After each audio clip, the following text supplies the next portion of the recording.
Now we're live. Hello, good evening, good morning, good time zone to you all joining us from across the airwaves. I am your forever DM, Adam the Panda, somebody's Panda Father, and we are back with a little bit of tomfoolery with Magic Community. Now, we are currently doing this remotely due to the fact that there is a giant storm on the horizon at the time of this recording, so for everyone's safety and my sanity, we are doing this a little bit differently, so if we sound off, that's the reason why. Yeah, it's this far back actually. That's how long it takes to make these videos. If not recovering through the whole shenanigans. Yeah, that's why that's why you're seeing the Discord Discord chat instead of the usual stuff. But yes, if this is your first time joining us, again, I am the forever DM, and currently at the time of the recording, the birthday boy of this situation. Yes, please, peddle me with fucking flowers. Happy birthday! Happy birthday to you! And scatter my ashes to the wind on the ice and snow. And I'm saying this knowing that there's someone older than me in this chat. But we'll come to him shortly. But I will allow our players to introduce themselves, starting with Legendbringer. Hello, everybody, and welcome back to the show. Legendbringer here. We're continuing on. For those of you coming onto the YouTube channel, yes, we're still doing some more Princess Tutu. I'm sorry for my seriousness. What can I say? The fic hasn't offered me too much comedy. If you're paying attention to the anime stuff on Discord, I'm sorry if I haven't done my current run of what Yu-Gi-Oh show I'm on, but let's just say the Dark Side arc is really that good, and I got not that much to comment on. All I can say is card games on motorcycles. But hey, I want to see a couple other good anime, and now over to the guy to my left. It may or may not be. Rick, that'll be you. Yeah, I get ya. Hi, I'm Rick Hammersteel. I play the Bard fighter Sendo, and I'm also reading at least two manga, the Yu-Gi-Oh! GX manga, and the Cat's Eye manga, which has sadly gone into a rut. But hey, at least 5Ds is awesome. Car games and motorcycles. Now on to the guy in the right-hand corner. I wonder who that could be. Hello, everybody. It is me, Momzilla's, in my element, as I am on Discord a whole bunch. But that's beside the point. I will be playing Lydia in this session, as per usual. And I will say that something will happen, I think.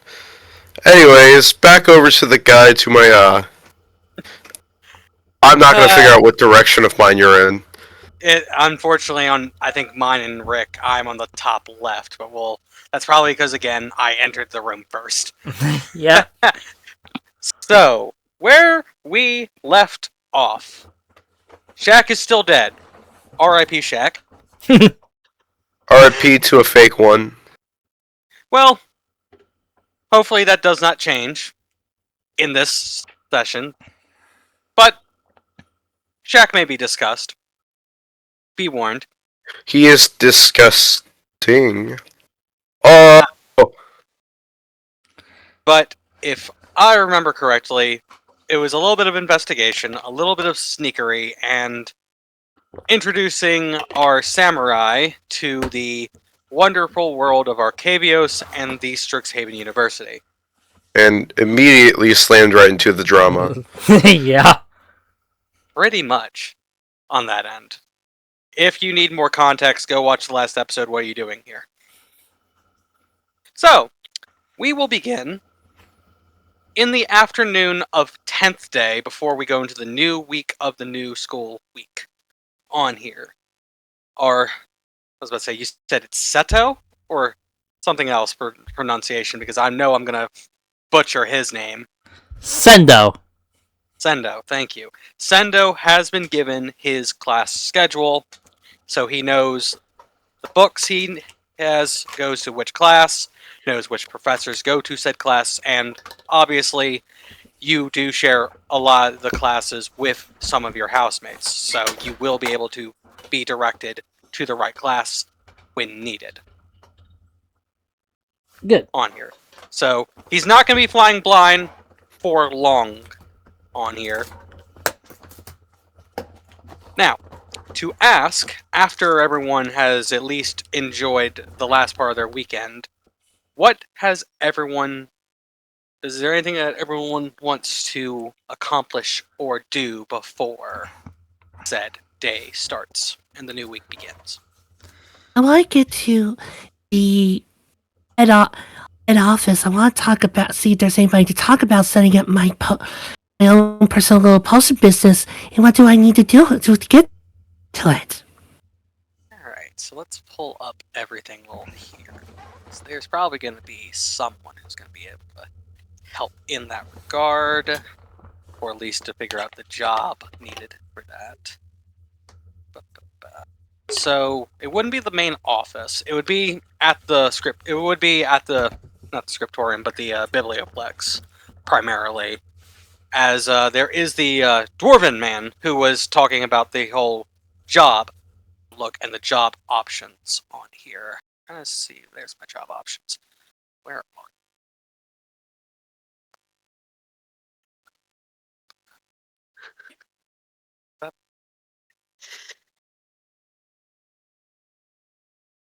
let's say, trying to see where we are, because I know there is the campus magical labs, and he'd probably know the most amount of that information. All right, so we have our NPC for you. I'm going to butcher his name, probably because it's an orc, but take this as you will. Orc? Yep. You're so big. So you are directed to I believe he is a second year. Yes, he is a second year student in Witherbloom colors. As you are directed to Urzmatok Baresh. Urzmatok Barash. Yes, I will spell it because I'm probably saying it wrong. Urzmaketok.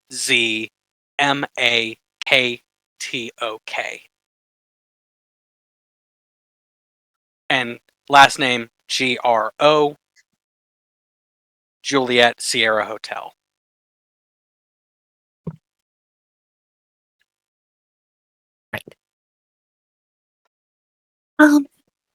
Mr. Urzmatok, sir? So he turns, and then noticing no one at his height is there, starts to look down. Yes, what could I do for you? Well, sir, I was wondering if it was at all possible to find a way to... Well, it's just at my tower. I was thinking about setting up my own small little potion business. You know, about give some potions of my own making, healing potions and stuff of my own making to my fellow classmates. Nothing cheap or anything like that, but stuff maybe to help them out with their grinds, or if they get really big boo-boos, or maybe get a little injury here and there. I can maybe help them and get them some support like this. Hey. I think we could direct you to the right location. Now, Professor Lang is probably the best one to speak on probably setting up a potion distillery, but she also is busy at the current moment. I could see if I could help find the paperwork for you to make sure you can get all your affairs in order, but just be warned, you may have to have some sort of upfront so the college knows you're not trying to do something Nefarious. Nefarious? Oh, no, not at all, sir. Not me. Looks can be deceiving.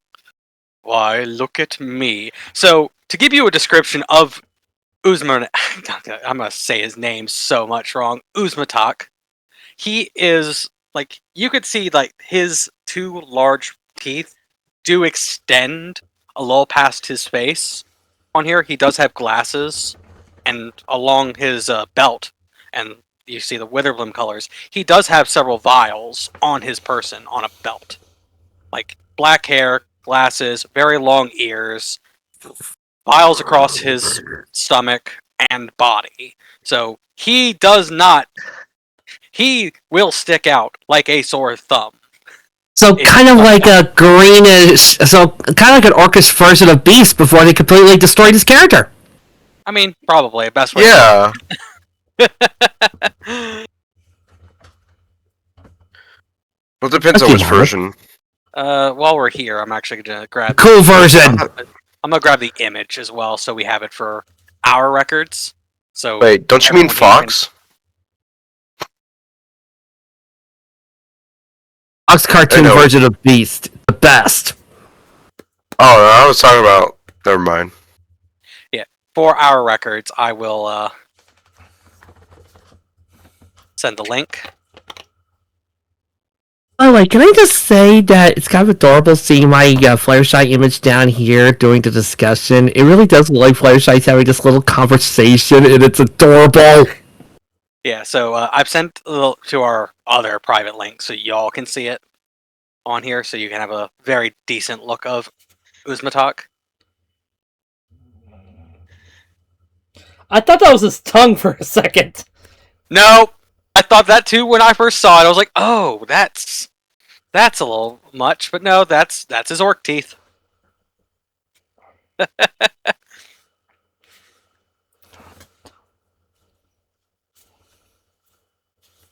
And before you ask, yes, I made sure it's a male. We're not having this discussion. It's a male. But does he use he, him pronouns? Yes, it does show on his page he, him pronouns. Okay. I love the image, though. Oh yeah, I can understand. So you can understand why she's a little bit nervous. I mean, yeah, he looks gentlemanly, but those tusks are kind of A sore thumb in this situation. Oh, I understand, sir. Sir, I mean, you look at me, you would think that I'm some sort of fierce brass goblin, but you may not believe this, but I'm a very, very shy little girl. Wrong voice. I'm gonna be fighting myself to get him a voice. So, give me a sec. I just had the voice of like Robotnik from the Sonic movies over here, me like doing Ivo. Like I had it in my head and just like now I've lost it.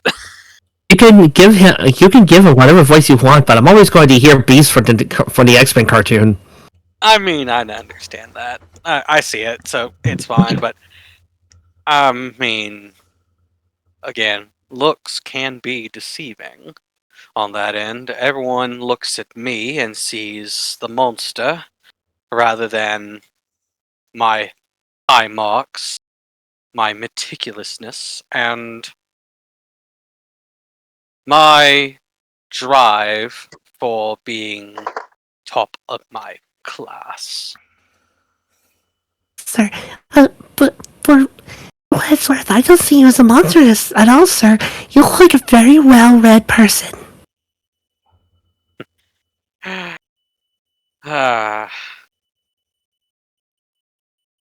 I do appreciate the what seems to be flattery in that matter. I But really like to think nice things of other people, sir.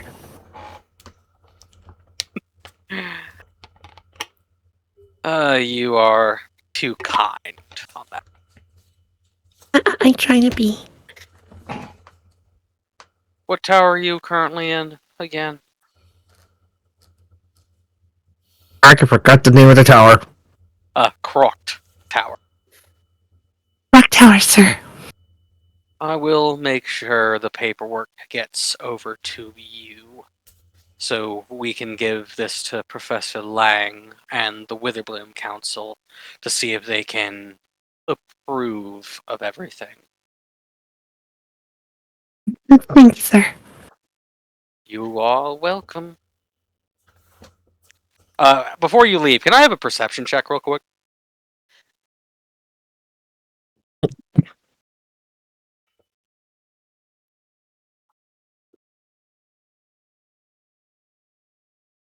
Oh,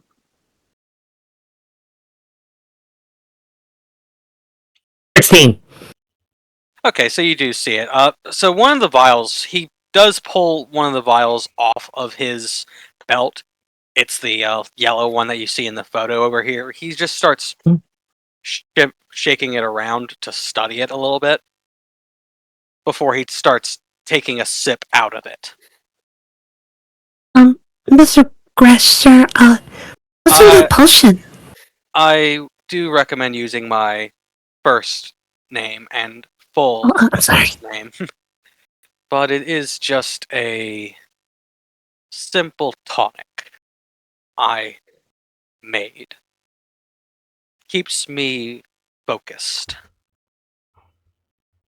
Oh, I have something like that. It helps my skills sometimes when I'm a little nervous. Mine is not And- for nervousness, but I think I know what you are referring to.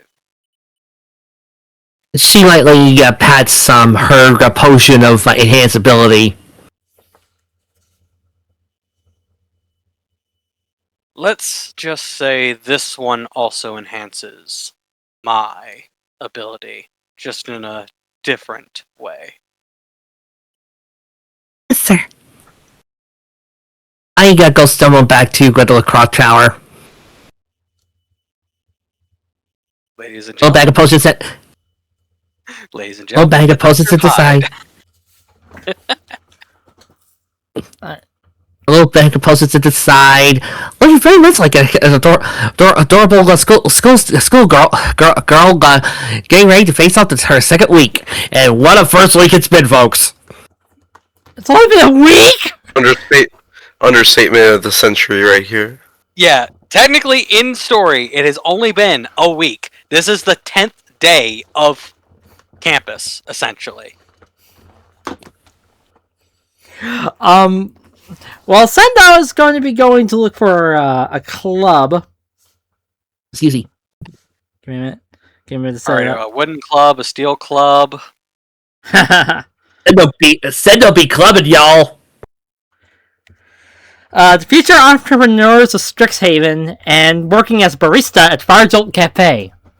Yep. So you would have met the halfling woman who runs the cafe on here. Let me double check to see who your coworker is for the job, just to make sure it's someone that we've discussed previously, because there are some people who are in there.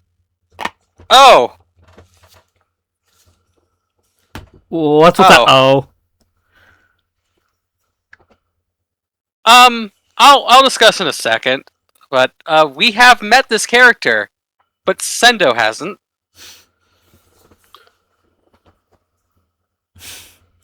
Let's just. I believe we've met this character. To our note takers over here, I believe Mina Lee has been discussed in some degree. A human on here. I believe we've introduced Mina previously. Human, white hair, in she's- silver quill. She's not the one Shaq was asking if she was in any ancient conspiracies, was she? No, that was the conspiracy one. The that would have been. Oh God, where is my phone? Because I have her name on the phone records for myself. No, Mina is not her. You are thinking of the one in Quandrix colors, Right. and mainly blue. On here, tab got moved, so I had to go a little crazy. You are thinking of Kazmina, not Right. Mina Lee. Right. Yeah, Mina is actually has a connection to another person who actually is in your tower, as Mina is closely friends with our lovely lion friend as well, who is in the future society of entrepreneurs of Calvos. Calvos is a part of the. So you have Calvos and Mina as your connections to the Fire Jolt Cafe and the future society. They also, if I'm looking at this correctly, they both work for the Strixhaven Star as their extracurricular on top of the future entrepreneurs. So you have a few friends you can buddy up with at a later point. All right. But yes, correct me if I'm wrong, since we are using the same schedule. I just want to make certain on here with how it looks. Yeah, so yours, the elective for Shack is on 4th day on here. So that's when y'all would meet, technically, for the future entrepreneurs and all that. Gotcha. But yes, Nathan, while we've left you in the dust, is there anything you would like to add to the advantage before we move on to first day? Well, I did do a lot last session, so Anything else you'd like to do? Because again, we have plenty of time. well, the thing that we talked about beforehand, you said that we were going to do at the beginning of the next day. Yes, but is there anything that you'd like to do before we go into the first day? Check. Checking stuff because would be really funny. You remember that one project that she has had 218%, say 14% done, that report? Are you going to add more pages to the book? Why not? So I believe it's a D4.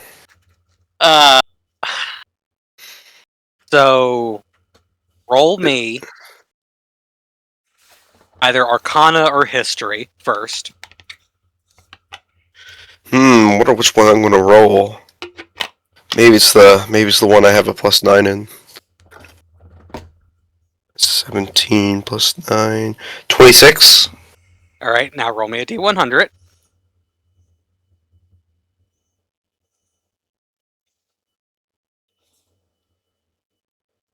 73. And a D4 to divide it. Yeah, and I just rolled it, which is a 4.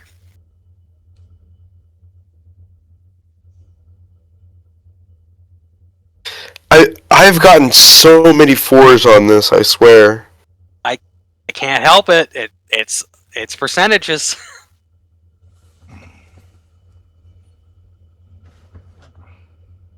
But look at Lydia trying to be the overachiever. Yeah. And if someone else comes along, it just gets more because they're lucky. Well, it's for your professor, so I can see you being the overachiever, specifically. Anyway, so it was 70, how much again? I can't Divide remember. by 4, 73. and you had a 73. Alright. I'll go ahead and do that. Yep. And you have one more roll for that if you wish. I believe it's rounded down, right? Yeah. Yes.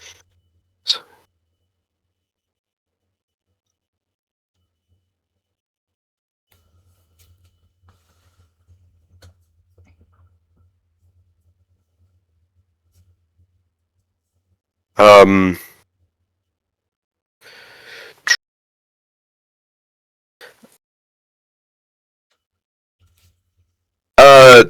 I guess you would spend the rest of the night reading whichever book she dished out properly to her, herself in that rotation. Okay, so the rotation of books that you had specifically about the healing, the herbs, and The all swamp. that. Yeah, and the swamp. Herbs and spices. Yeah, so she will probably be spending the rest of her night just reading through that book. Alright, so since it's one of those on here, roll me nature. Sure. Checking nature. Right. Surprisingly proficient in. Dirty 20. That's a 14 plus 6. So, are we referring to the balm for the one that you have, or the swamp specifically? I cannot remember exactly how I dished them out. Roll me a d4. Evens is the swamp, odds is the balm. Balm. So, most of the ingredients for the Eldritch Balm itself does primarily come from the swamp itself. On here, it is a collection of mainly flower ingredients. On here, there are a few items, though, that aren't common or native to the Witherbloom Swamp, and some items do have to come shipped from overseas to the university. There are a few. Not many, but the main key ingredients usually can be harvested during the right season. If not, they do have to be sent overseas. Well, I do know one person that would probably know anything about anything with imports, but unfortunately, the single best person I know who would know their stuff about that would be my character's father. As since, being the baron of a very trade-heavy city, only he would know anything about that. But I would have no idea what questions to ask. But I'll keep that in mind. Yep. That is also import-heavy. Yep. As we're looking at something on here, before the night ends, let's go on here. Fortunately, he's locked in his room, so can't ask him. Oh, yeah. Yeah, unfortunately, Sebastian, our lovely on-again, off-again player who isn't sick, is currently locked in his room, so he can't be asked for assistance by the next person. So, Lydia, as you are going through your book, you hear a knock at the door. I wonder who that could be.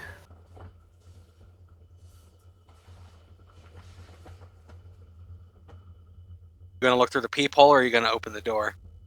I'll look for that peephole. You could easily see Aurora just standing there against the railing. Hey, look at that. It's Aurora. I'm just gonna open the door, I suppose.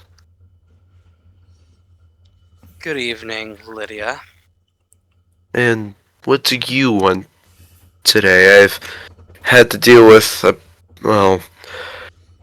someone brand new who honestly is one of the most pretentious pricks not my life, but one of the most pretentious pricks I've met all week. You are aware that there are several other obnoxious students here, other than him, right? I suppose, but at the same time, it's just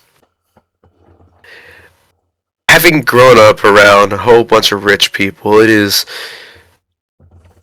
very easy to see through the formalities.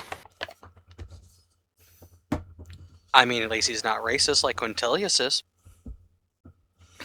It's not a very high bar to clear. Granted, yes, but if we have to deal with someone who's a little bit more touchy-feely than Quintilius, but less racist, I think I'd rather take the touchy-feely because he knows that I will fight. And not in the way that he likes it. Have you told them about your nasal spray, or are you a little too I've been doing my best to keep it in track, thank you. I mean, And- just to let them know, just in case we got ourselves in another Shaq situation with you. Shaq wasn't really the most knowing until too late. Jack threw himself to protect somebody. I could just be misremembering things. Somewhat. You were the one, or at least I believe you were the one bleeding. Shaq threw himself in front of you. I bit Shaq. And then the god came. I believe it was Rose, not me. I know because I don't think I suffered a single injury that night. Regardless of the fact on here. If our new guest is going to be in the same shoes, and ironically, same room as our, I'm not going to say dead friend, because still no body's been discovered, at least I'm willing to give him a chance, even if everything points to me not giving him my time. But that is not why I've come up here to bother you. I'm up to bother you to let you know of my intentions. And those are?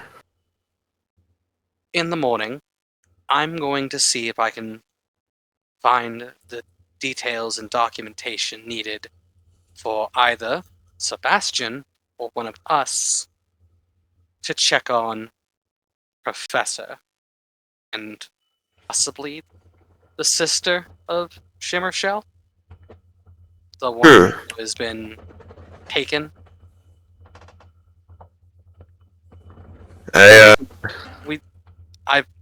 I've been doing my digging, and from what I know, no one is currently in the house by the swamp that Professor Shimmershell resides in, and Sebastian's sister.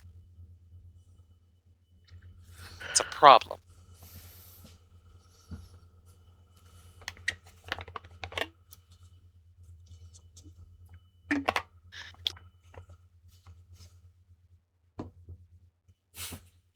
So, I'm going to check and do a little bit of digging in the morning to see if the professor and, I assume, daughter, niece, I don't know the relationship between Shimmershell, the professor, and the small Shimmershell. But I want to at least get the documentation on here so a person could speak with him, maybe figure out why the guard has him, and also the relation. It's just one of those situations that I feel like Sebastian would appreciate someone doing, since, well, he's stuck. I can understand that. I'm not 100% sure on how I currently feel about Sebastian because, well, I'm not pointing any fingers, but the last two people that were found to be with Sebastian was Rose and, well, Shaq. Oh, sorry, last two people that be found was Shaq was Rose and Sebastian. Rose seems a bit too, how should I say this, clueless and then properly traumatized to be, well, I'm not saying there was any foul play, but they had more than enough time to provide for him, no? We are asking the barbarian to attempt to do mouth-to-mouth or any healing, and then we have a sorcerer who is known to have a bad track record with magic to heal. Despite that, I believe they could at least ask for a healing potion to give. Maybe. but that also opens the risk of having an issue kind of like what we have now with the bomb. I would like to move with caution for the time being. Again, we're not needing to point any fingers. There's no body. We can't decipher this from the current perspective. All we can go is what we know on here, and that's what I would recommend in this situation. Till we know everything, play with what you know. I suppose. But again, this is why I am also doing my digging while you all do yours. I'm not the greatest in the book department, but at least I know these swamps. My uncle also knows these swamps, so I can piggyback off of him. Sebastian would know these swamps as well. Yes, but we have a 500-plus-year-old vampire and a 18 to 20-year-old human?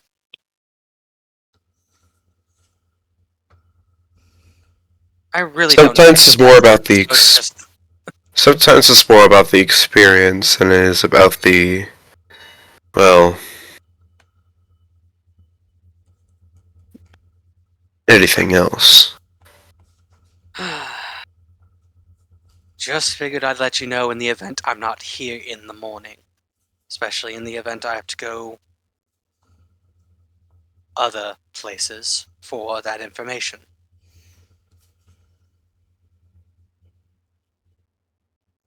No, she has not stepped into the room. She has stayed firmly outside the room having this entire conversation.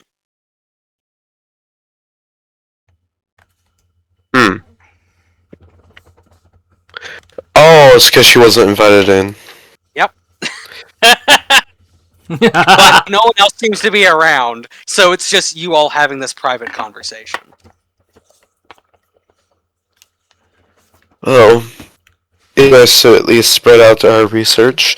Were you part of that, research circle with the books? Yes, but that is also kind of where I've been doing my details about the swamps. Thankfully, Uncle Julian, does keep a note of everything he comes across on here. Thankfully, he hasn't dealt with any of the mage hunters recently, but he does know a little bit about their tracking, their movements, and their usual on that end. That seems to be where I feel best, following in those details, making sure our enemy is studied on, so to speak.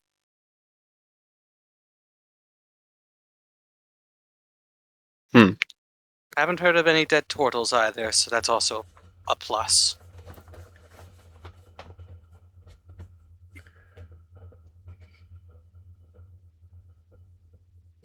But hopefully, one of us could at least try to get some information about it, about the professor, see why he was taken in. It's not normal for a professor to be arrested, so it's very odd and concerning.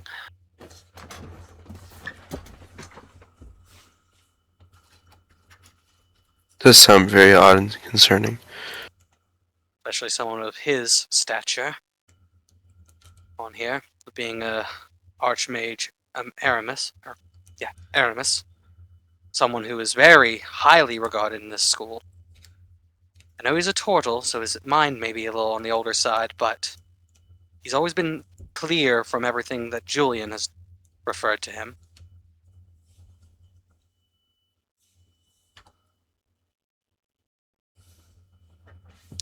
I will do my digging on that end, and hopefully I'll find more details either by morning, or worst case, in the afternoon.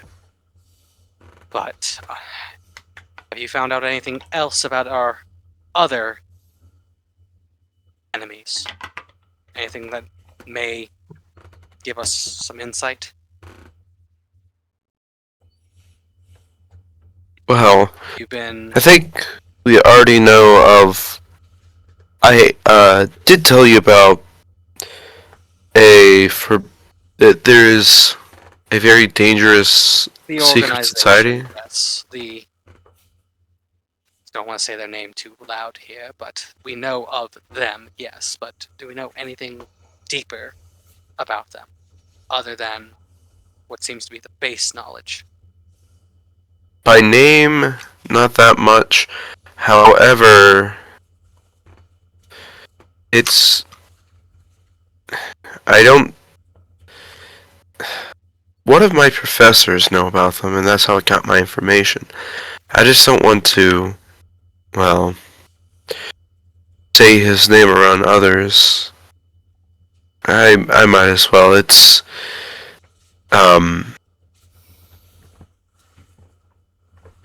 Hermes who has told me Professor his, Seeker.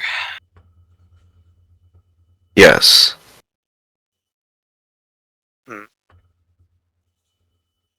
I mean, he is the history professor, so he would probably know of the Auric in detail, but I feel like he'd probably know more by what they are and what they aren't on that end, but we'll just have to keep digging, see if we can find anything more on that end. Uncle Julian did mention a few Oryx, but those were ages ago on that end, and most of them were brutally killed due to circumstances, so it could just be, hopefully it's rumor and not reality, but we don't really know anything at this point. We're flying more blind than we need to be. I'm more blind than, well... I really can't make a witty joke tonight. Oh, don't worry. Thankfully, this bat has eyes, and they see a lot more than most people. But I will let you get back to what you are doing. Just want to make sure someone knows in the event I don't show up for breakfast in the morning. Have a good night. Good night. And with that, we will move into the morning over here. What does everyone's... Well, actually, before we even get there, Andy, can I have a D100 roll? Give me 1 second.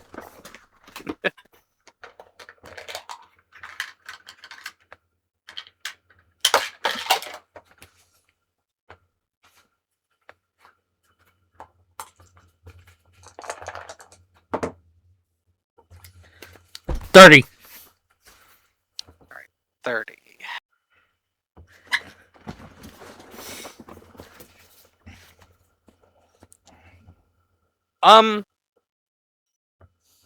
You, during your sleep, you just feel a few things start moving around in your room. Like a few books, like, suspiciously, like, fall off the shelf. Some of your furniture is, like, moved around, tilted slightly. If you have, like, a water in your room, is, like, pushed over. What's worse is that the photos are tilted only a little bit out of sync.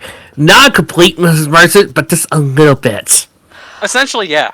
Well, Just, I know I knew I tossed a 10 in my sleep, but I didn't think it was going to be this bad. and then you just start hearing the dribbling of a basketball again. Good God, what is that? But that's what happens over the night due to the situation that you are currently in.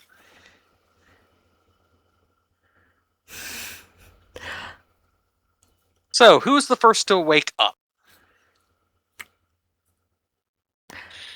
Mm. Out of everyone, who is the first person? I'd say probably myself. Right. Can I have you roll a D100 real quick? D100. 1, 2. 69. Nice. And what time are you waking up around? I'd say probably right around.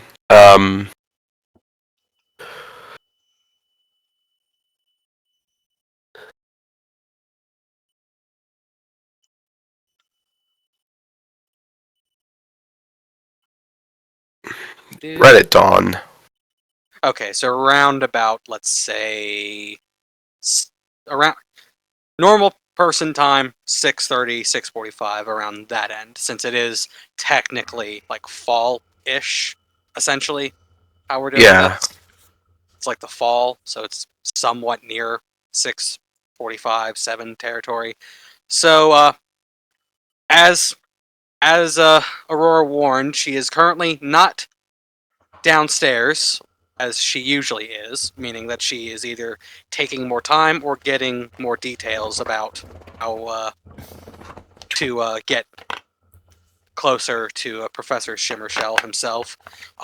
But you do see a few other members downstairs already. You do see Nibbles, currently fiddling with his instrument of choice. You do see Calvos, who is currently downstairs reading a newspaper. And then you have our lovely Melathorn currently meditating in the corner.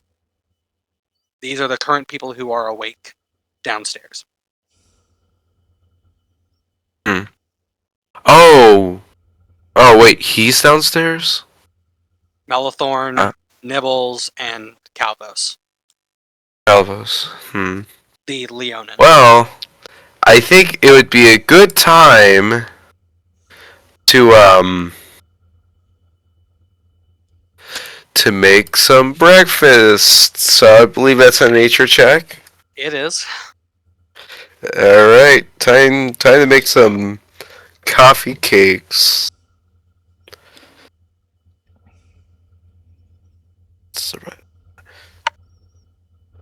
That's a 23. So Yep. I chop it up. I do a little bit of frying. I add a little seasoning, and there we go. Honeycomb and coffee, like honeycombs as in the cereal, and coffee cream puff. Somehow.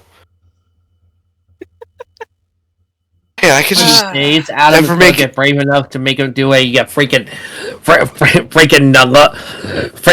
food wars meal. no. Pull something up from Torco.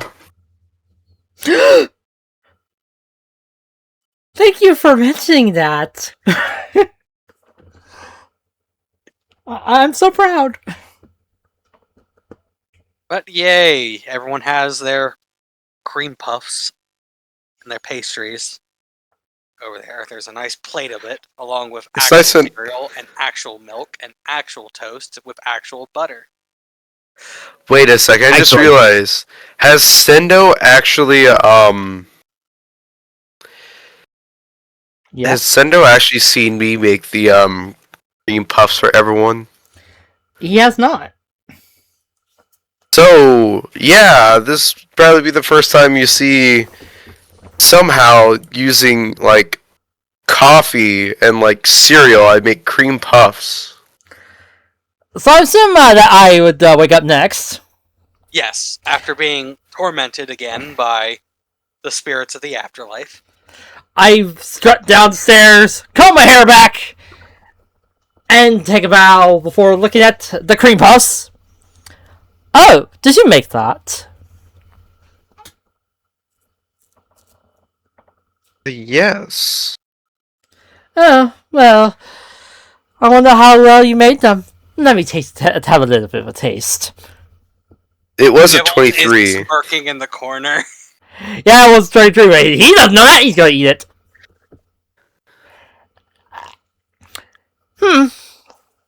Not bad. I'm glad you made this. Thank you very much.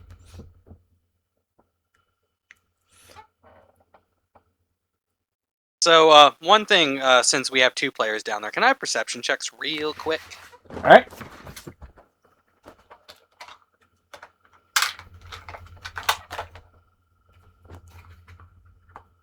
Wait, double perceptions. Yeah, one for each player.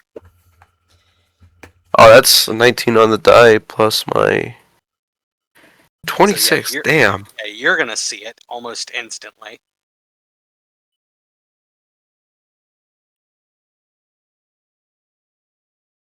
What about our samurai?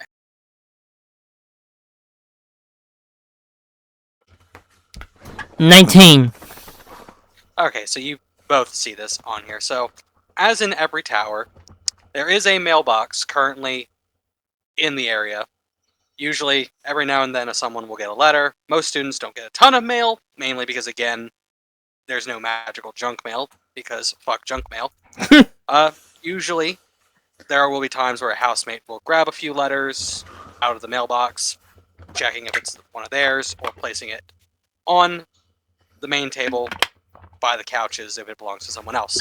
There are currently 2 letters marked on the table. One is for Calvos, and the other one is signed for Lydia Silverward in full name. Oh, that's... Both of these letters seem to have each family crest, as Calvos is also of a noble family. Please tell me Sendo doesn't have one. No, it's just you and Calvos are the only letters currently on the table. I don't- Calvos seems to have looked at it and has not recognized it. I don't think I've been here long enough for that. Actually, no. Let's have fun over here. Roll me a D100. Let me see if there's a letter. Okay. I'll be fun about it.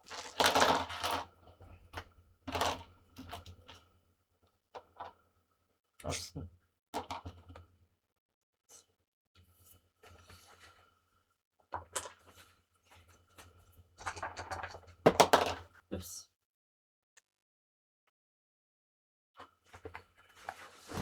93. Oh yeah, there is a letter, but it's not like these 2 ornate letters because these are from noble houses. The letter that just says the samurai as the for the receiver, and it's just a little like dingy little postcard.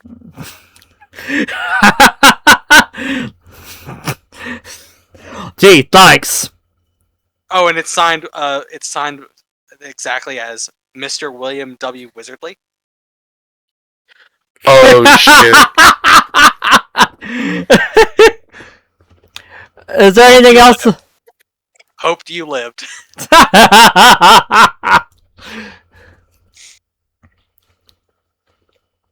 And that's it. That's just the postcard. It's literally a postcard from Ambria with "Hope you lived," signed Mr. William W. Wizardly Jr. Wait, his first name is William, and there's a. Is there a what? Wait, does that mean there's a William Wizardly Senior? The world may never know. But yes, Lydia, you see a letter with your family's crest on it, right next to Calvin's. Oh, this can't be good. Problems on the home front. Calvos will chime in. That depends on your definition of home front. Well, there's nothing better to do as I just kind of gently open up the letter, expecting to see something along the lines of, "We have sent a hitman to your location. Good luck." So, you open it nervously, but then once you see the inside of it, you then feel a little bit worse as well, because it doesn't seem to be like a letter in that end, but it does seem to be a letter of invitation Oh. to a gala event under the Silver Moon name. As it says, "We welcome you, Lydia Silverward, and entourage to attend the Silver Moon Winter Gala? Gala," as in like GALA, Yeah. a winter ball technically. And Well- you realize the name Silvermoon because you know Alvos is of the Silvermoon family. Which also explains why he was sent a letter as well. Well then, it seems we are a bit closer than we expected if I was invited to an event of your family's. Shall we say... adventure? Adventure would be giving it too much courtesy on that end. I've been to those parties. I'm not a fan. I've attended every single one of them. I used to lick those letters. At least you're not getting married off. That depends on how my family would These... They have sent us both letters. The last thing I want is to be put into a forced marriage like, well, my mother almost did to my sister before my sister, secured herself to a nice government job under my father. I'm not the biggest fan of going to these parties, and usually I'm just trying to get out of it. So I don't even know if I will even go this year, since I'm here at Strixhaven, but time will tell. It's still early. We have a few months before we think about that. That's usually done around winter break here, and we're just starting. I wouldn't mind going there. Again, we'll see how everything goes. We don't even know how far we'll all be here. Although, if we do go, and if we bring any of the tower mates with us, I think it is suffice to say that we would have to teach them proper manners. Probably. You say proper manners, and then Nibbles just belches. Yes, I noticed that some of the tower mates are quite uncouth. Thank you, I take that as a compliment. Well, thank goodness Livre's not down there yet. Otherwise, you would go, Oh my gosh, it's me, isn't it? I was more or less pointing to the, let's see. Kobold in the room. I was actually going to point at the one that went into a blind rage when she saw chests with teeth. Yes, the one that crushed my rose like she crushed my dreams. I had dreams once. They haunted me. Yeah, I've been having... just speaks up. Yeah, that's why I used to say that. I've been having weird dreams ever since I've been in that room. I've had weird dreams of a basketball being dribbled and my stuff being moved around.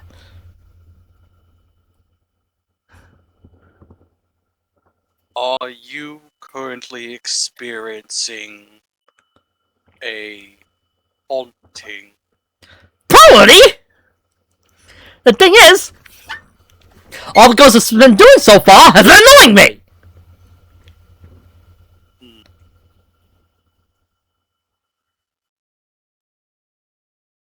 Maybe I should investigate. Note, this is where Melthorn slowly starts to stand up at his full 9-foot height, as his head is just nicely trimming against the top of the ceiling inside the room where he was sitting. As he starts to move. Does anyone try to get in his way or block him from going up the stairs? If he wants to investigate his room, if he wants to bark up that tree, I will be fine. Is the pun I was waiting for. Alright, give me a second. I'm gonna check how far up that room is. Oh, that's all the way at the top. Okay, cool.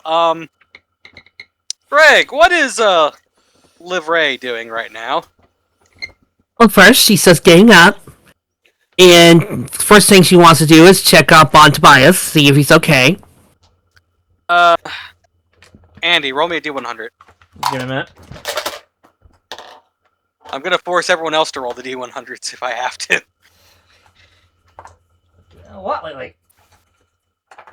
I need to see if Tobias is 74. still drunk or still affected by the, still affected and still slightly recovering from the drinking from the I past few days. carefully roll him over just to make sure that he doesn't drown or cough up or and I even rub his little ear to make sure he's fine. Give his ear a cute little scratch. And of course, take my shower and shower in one of those sexy shower manners without meaning to. Maybe it's Maybelline. As you are currently showering, you feel the tower shake slightly, but not like fully, as you can then hear everyone who's currently, outside the room see that Melathorn is just growing. Like, he stands in the center of the tower and just starts going up. Like, he is growing to go straight up towards the top of Croft Tower.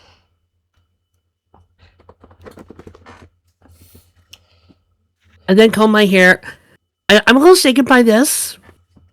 And I realize it's just Melathorn doing his thing. I comb my hair over my one eye and then get dressed in my wizard's clothes. Get my posting gear ready before I heading out.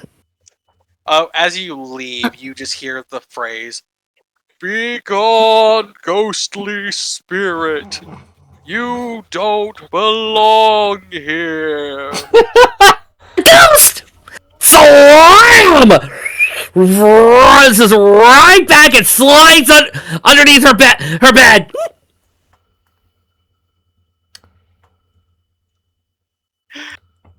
After that, you just then start hearing the tree growing noises in reverse as he starts shrinking down from the top of the tower. What do I roll to make sure that I hide under the bed so you can only see my little bitty eyes? A stealth.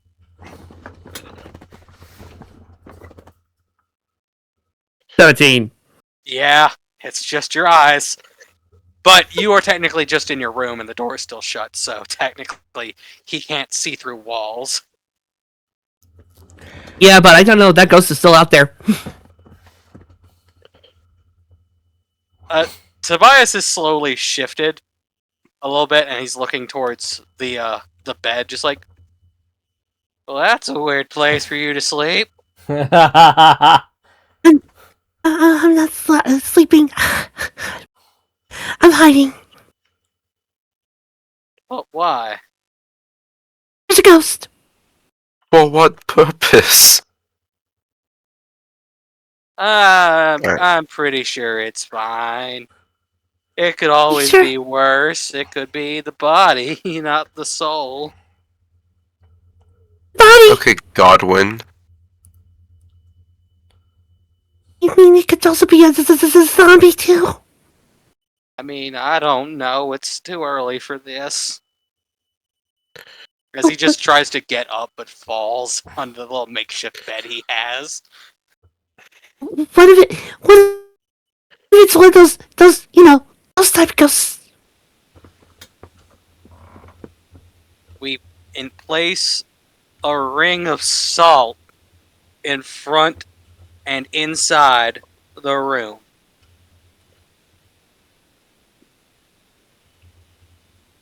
Okay, are you sure that we got it? Is it gonna be that effective? I mean, it could work. I'm not a ghost expert. We have enough salt. I mean, yeah, we could probably steal some off of Sebastian. Sebastian won't mind if we steal, right? It'll just be borrowing, right? I said what I said. Right, you go and borrow stuff with Sebastian, but don't forget to leave him a note that says we're protecting ourselves from the ghosties. I mean, I'll try. So he tries to get up. Livre's very Evil- first crime. So Tobias gets Ryan! Tobias does get up, goes towards the door. Outside, everyone can see Melathorn is slowly back down the stairs after basically tree striding all the way up to the top. I have done what I can. Ghost Shack must be quivering in his spectral boots. You did quite a good job there. Well, I mean, if it works, I will applaud you. I mean, I'm only a cleric. I can only do what I can. You're a cleric? Well, He's a cleric? partial cleric. I am spiritual, but I don't know if cleric is the right word. I'm more in tune with nature than the divine. So you're a druid then? I come from the trees, if that's what you mean.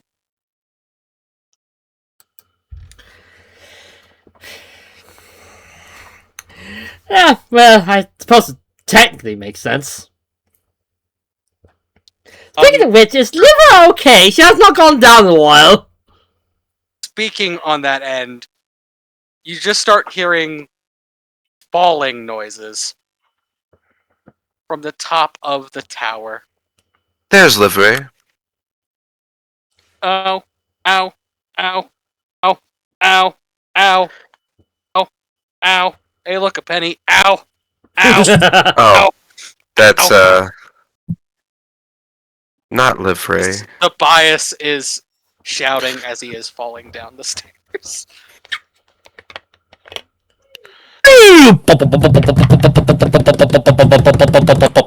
Granted, he is still technically hungover. And he does not have his bearings on him, so he is slightly clothed, like he is in mainly his pajamas still.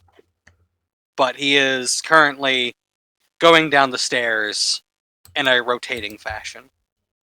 Inside her room, Livre shouts,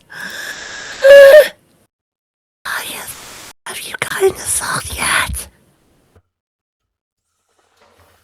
No response. There is no response from the outside.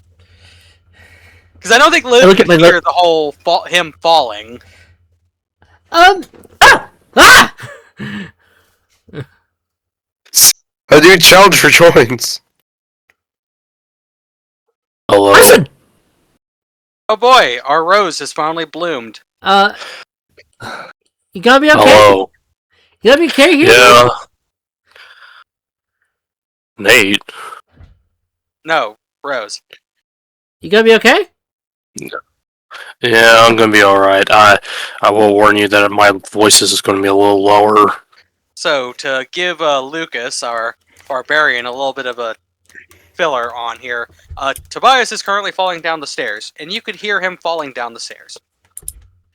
Does it go like da da da da da da da da da da da da da? Something like that. Unfortunately, owing, ewing, Ow. owing, ewing, owing, ewing. Also, other things you would have heard is, "Be gone, foul ghost!" from Begone, Melathorn. thought! By Melathorn. So you are probably awake. Okay, As this is the morning. This is the morning of the second week of the university. That is probably how you would wake Okay. up in the alarm. Alright. Well, first off, I had to. Alright. But yeah, that is how you wake up in the morning, Rose. You are hearing Melathorn shouting about an exorcising of a ghost in Shaq's old room, and then Tobias falling down the stairs. Who goes there?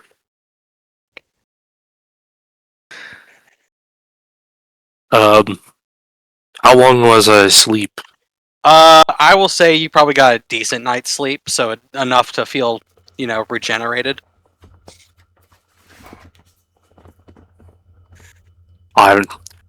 Dang, I must have gone for the milk and cookies and had a nice sleep.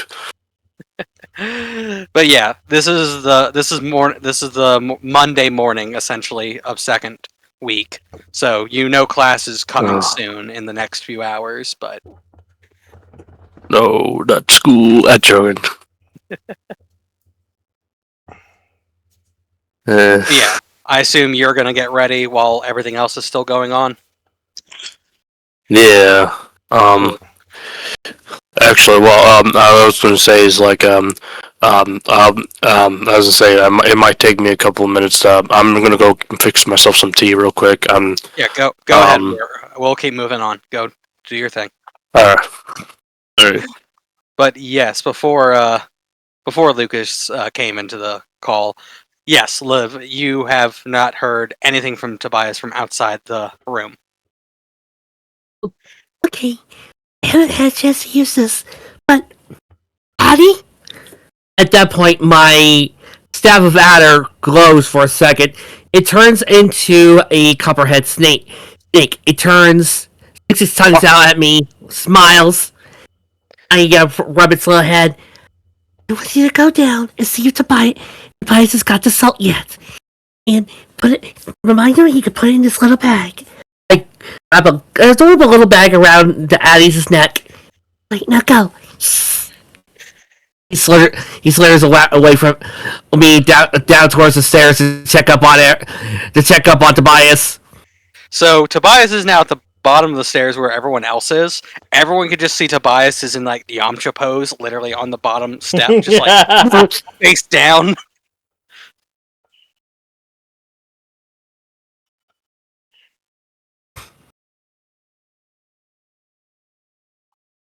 He hasn't moved. Like after all that falling, he has not moved. Oh. Like his foot twitches, but he has not like gotten up. Well, at least he's still alive.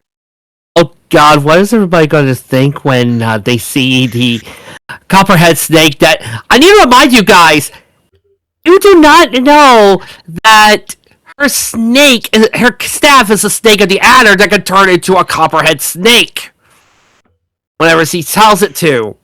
Yeah, that's kind of the whole point. I'm waiting. I'm waiting to see what happens. Everybody's, oh my God, what is that in the thing?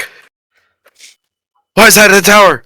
As I just point right down at the slithering snake that's just currently very quickly moving. Pulls out the kids out of the car. What the hell? Yeah, we should keep our doors locked.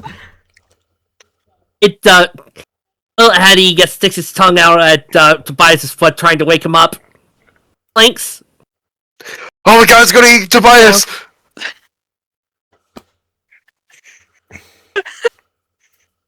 I'm gonna say this now because I've heard two reactions on here. Can I have combat rolls, please? Oh God. I'd like to let you know there's no it does not set it. All it says is that it becomes an animate poisonous snake for 1 minute. So Oh, I know. That's why I was about to say it's right at the tail end. It is right at the tail end. So depending on how everything goes, the stick may not be hit. 22 to hit. That does hit it. Well, it's inanimate on here.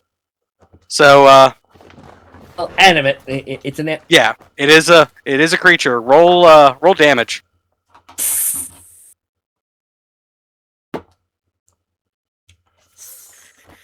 7. All right, so the snake takes the hit, still functioning. It just has a notch into it. Do I notice that the notch is wooden? Roll me investigation.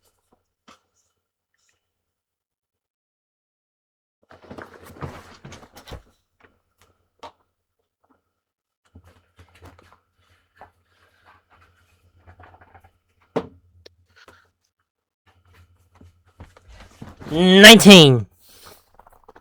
19? Yes, you could tell that this is it is a slightly wooden snake. A wooden copper. Oh God. Oh, what? I just Hope that Lydia isn't thinking it's a gimmick. What? No, I I'm don't gonna want roll Arcana to see if I can figure out if it's either a mimic or more likely just a construct. Can I I don't roll want- Arcana for that? I will take that Arcana. I don't want to sound vulgar or anything, but this is a rather long wooden snake. 15 plus 6 is 21. Yeah, you could tell looks to be a magical snake, essentially. Hey, And hold on, as people. you notice that, the snake then becomes a staff. My god, we got worked up over a wooden staff. What are we coming to? It's not even, like, the end of first day. It wouldn't be the first time somebody got worked up over a long wooden shaft. I am Good going things you to just hear punch you. I am going to punch you. I rather don't think your punches are going to be that hard. Who said I'm going to do it right now? So are you going to do it when I'm least expecting it? I'll do it to you when you're asleep so you won't get a good night's. So you're going to come into my room. So as you two are having the situation, you just then hear from Tobias and a scream on her. You can't break what's already broken! As he just like wakes up, notices everything, just like, how'd I get down here? Sorry, we I were slowly taking... walk, Go on. as I do, I slowly walk downstairs and say, "Morning." We have taken care of a long wooden snake. Has it been a minute yet so I could turn back into a... Oh, wait, you said turn back into staff. It already turned back into the staff.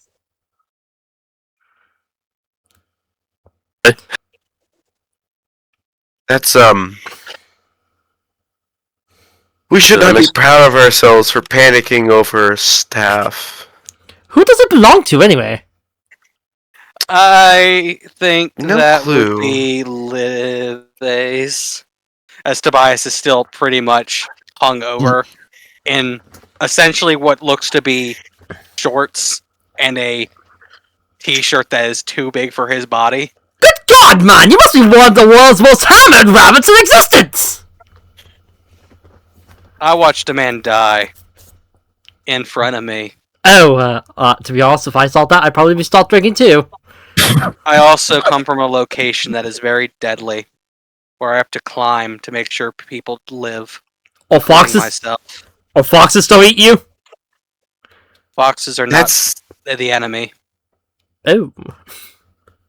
Dragons are the enemy. Oh. Giant cats are the enemy. For Well, some yeah, reason, the badger's also there, but I can't really explain why the badger's there. well, straight. Well, at least you don't have to deal with a bear. That will be crazy. We have a bear. What is he attacking a raccoon or something? No. He's a very large, nature-covered bear. So just send another man after him! Preferably a twink! The main four things that are very deadly is a giant white-colored elk, a green-covered bear, and a red-colored dragonhawk. I am a very small rabbit! A dragon what? You heard me, dragonhawk. Half dragon, half hawk. That sounds like, I don't care, that sounds like the most awesome thing ever, one of the most metal things ever!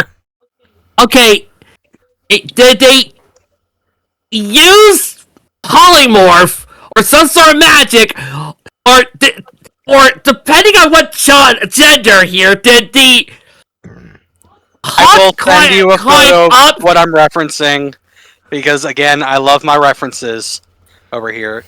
Where is it? I mean, dragons have been known to, you know. I mean, yes, but also...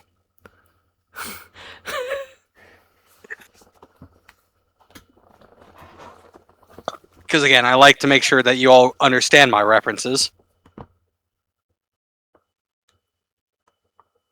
Yeah. If I can get the non-foil version, because yes, this is also based on a magic card, because hello, I love my references. But essentially, think of a multi-winged bird, red feathers, white body, dragon almost looking face. Mm. The question still stands about the breeding. Good question. I don't even know. Alright, I feel my character. I feel like Riken's right now looking at it and thinking, oh god, did I do something in the past? There you go. There's your reference. There's your reference, kids. Except for the audience, they don't get any reference. They're kept in the dark. Well, that's why I gave a good description of it. It is literally a half hawk, half dragon in appearance. That dragon did get freaky, didn't it? It is dragon. Why does it look like Talaflame? That's why I was trying to give a good description for the audience. So, bonus points Yeah. for Lucas. It looks like Talaflame, but it grew an extra wing.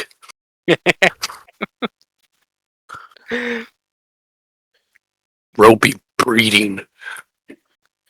What's breeding? Good question. Anyway, by this time, Live, I think you have the idea that Tobias is either taking his sweet time and your stick has not come back. Oh no. The ghost has killed Tobias, and he took my stick. What will Live do in this Find out next time on Dragon Ball Z. Okay, so Livre first points her hand out, looks around, as he puts out her other hand, and a foot, and another foot, as he slowly peeks out. Okay. I need to go downstairs, but there might still be the ghost around. And who knows what the ghost did to Tobias and poor little Addie. But I can't let them see me. Hey, I have an idea. They will go after me if I look like one of them. I look at the sheet. I grab the sheet, wrap it around myself, make sure there's enough room for 2 little bitty eye holes, and I slink out carefully. Be careful of the steps, making sure I go. I'm a ghost. Ignore me. I'm a ghost. Ignore me. I'm a ghost. Ignore me. Dip, dip, dip. I'm a ghost. I know exactly what. Can I have a perception check from everyone who's downstairs? First off, this is out of character, as I was about to say, Concordia Pickles. Oh, jeez. Okay, alright, so that's a 26. Please tell me that I see the ghost. Yes. Oh my god! They got Livre! 17. Shaq's ghost got Livre! 17 16. sees it. This ghost got me.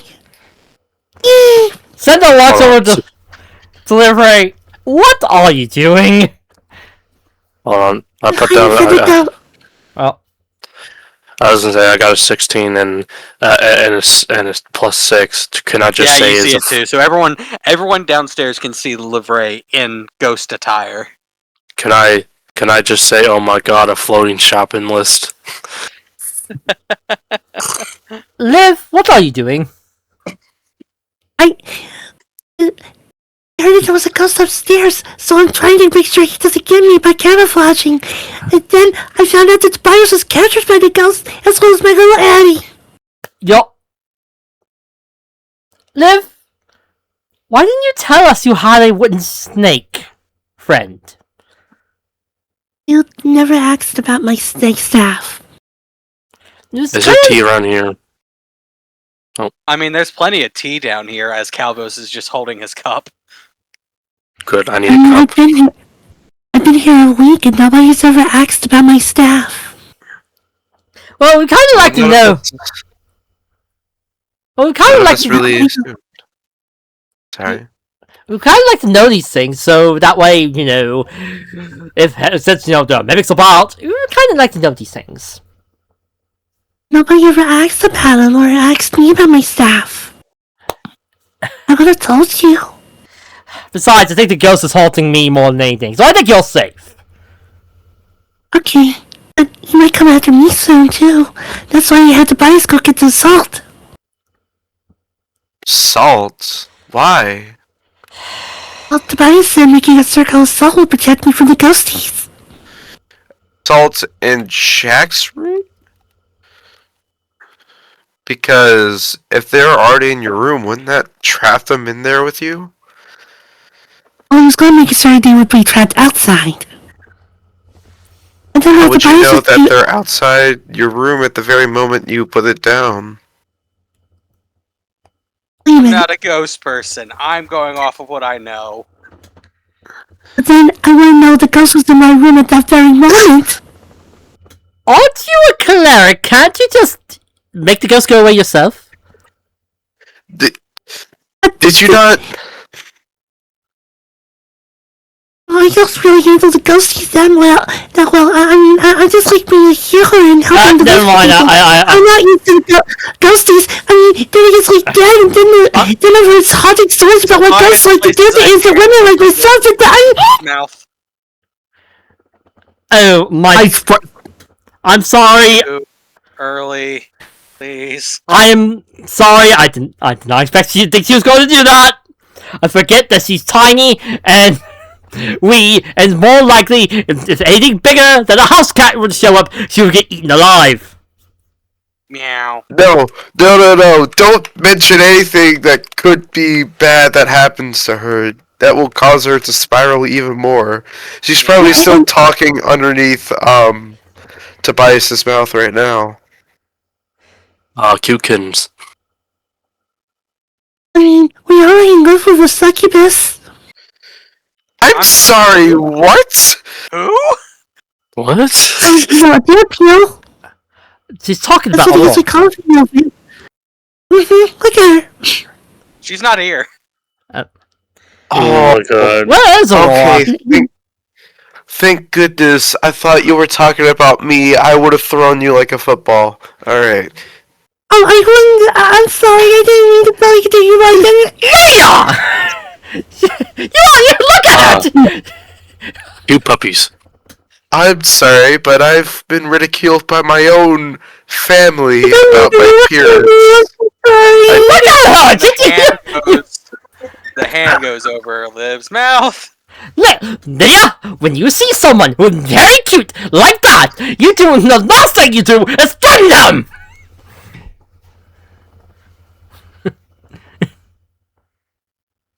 God, the mic cut out so bad, but I'm laughing over here. Lydia, how are you in social situations? Secret ingredient is. I have Hand to is moved stay. away for Liv to answer. I have to stay a bit bitter due to my upbringing and how backhanded everyone is around my presence. At least for as long as I've been growing up. Yes, because look at her. Yeah. She looks like she can be really big and bad and hurt even a Diatarask. Now, what makes you think you can undo what has been done for the past? Let's see. I'm not sure. 20 or so years I'm not saying you should undo of my entire life. I'm not saying you should undo the 20 or so years. I'm saying you should need to learn a little bit of tact. And what should I take that coming from you?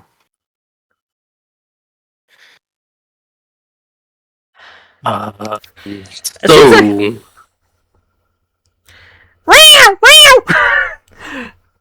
Wonderful weather.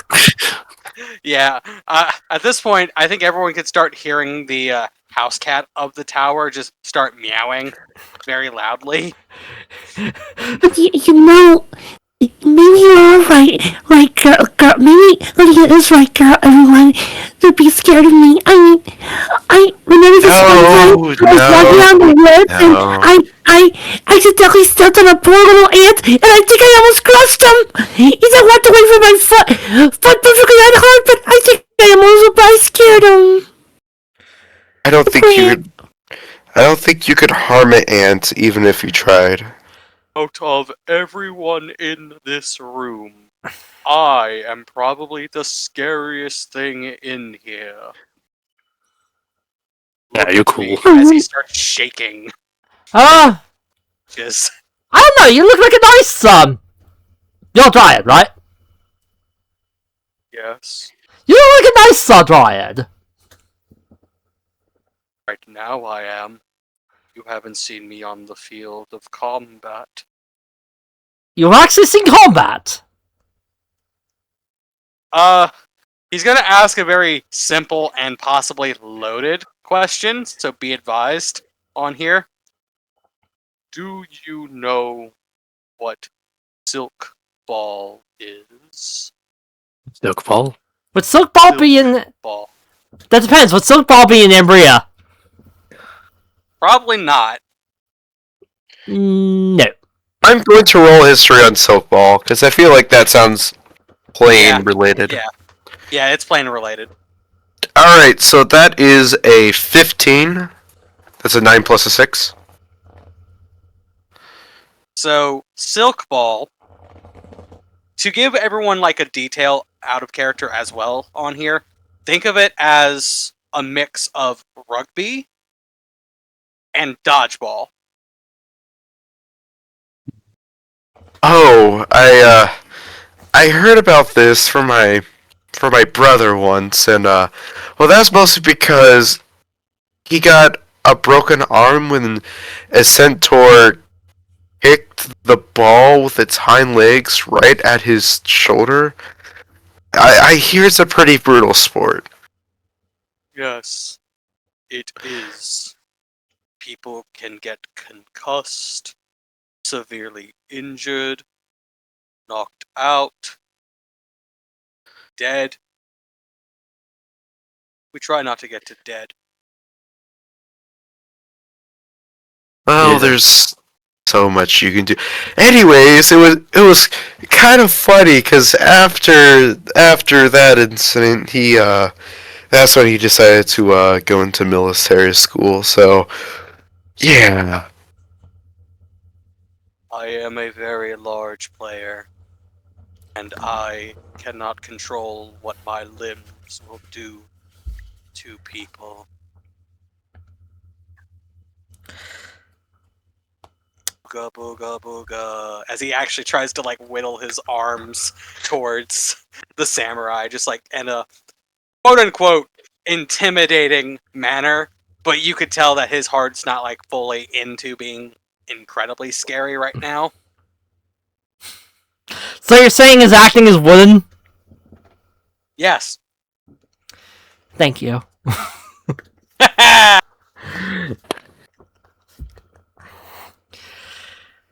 was just gonna call this episode Tree Puns Galore. Anyway. Yes, all the tree puns. I'm okay with all this.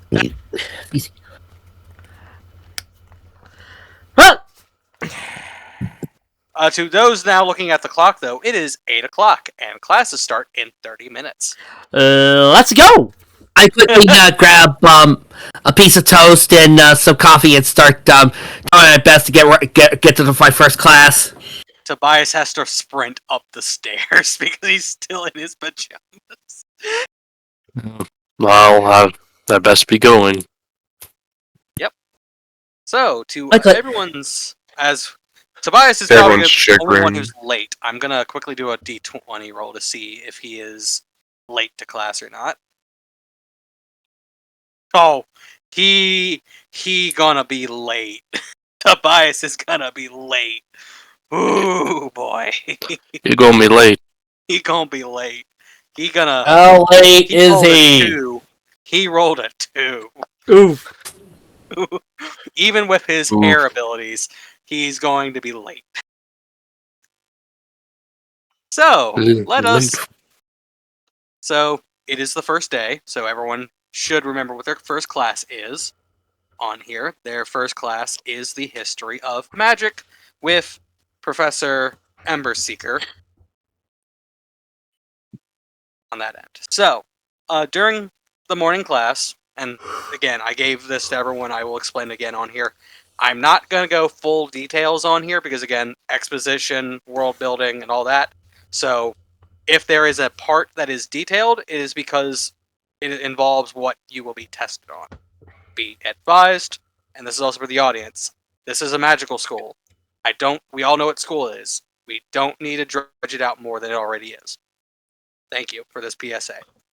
So, during the morning class, after doing the full review of all the ages as he did in the first class, he is now going a little bit more in detail about the ages, going in chronological order, as he starts with the Dawning Age, talking about basically not really much of a civilization, but it's more of a discussion of the theoretical magic that has gone on within the Dawning Age, as he explains the snarls and the archaic monuments around Arcavios, as these are the only major remnants of that age that exist currently. His pet creature, Blinky, which, again, most of the class is still trying to figure out what Blinky is ghost. currently writing stuff on the board and seems to be echoing him, echoing Emperor Seeker as he speaks through the chalkboard. Can I roll history to see if I've seen someone like Blinky? Yes, you can.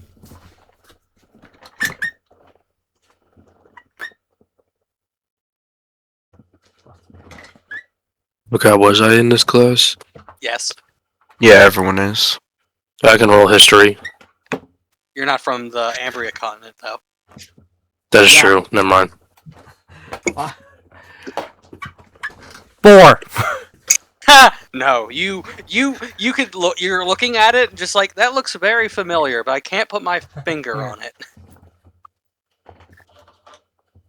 But yeah, as the whole chalkboard goes in a line, it just you see the timeline as Professor Emberseeker speaks. Blinky seems to be copying everything to the board that matches to the timeline, where this is where one of the first snarls appeared. This is where the first archaic monument started to appear randomly as rocks started to float in this ornate pattern.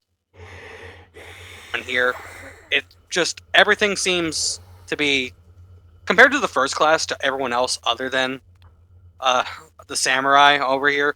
You could tell that Emberseeker is a lot more confident about this class, and he's not flying by the seat of his pants like before, as he does have the book for this class on his person.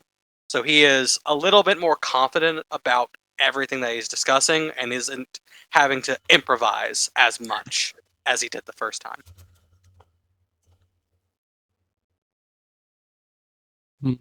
But that's primarily his class. It's a little bit of just giving details about the history of the Dawning Age, primarily, and talking about everything here. Which, I know to the samurai, this is probably explaining rocket science to a toddler, to a degree. Since he didn't get all the details about the Dawning Age, the Blood Age, and the current age about Arcavios.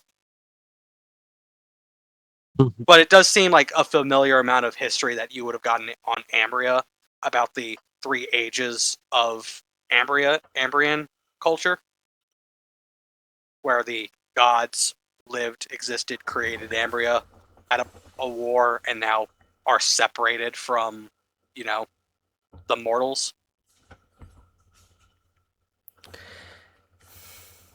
Yeah. But yeah, I think you're just focused on, I've seen this monkey before. Where have I seen this monkey before?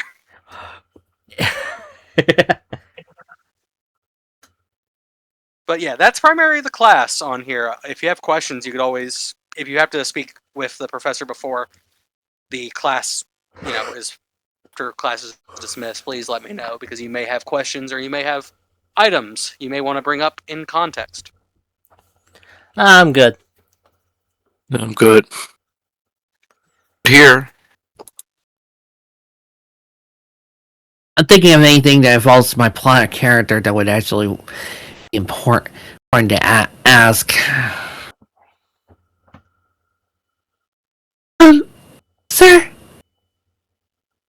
Yes. you know what are some really hard potions that have been hard to recreate?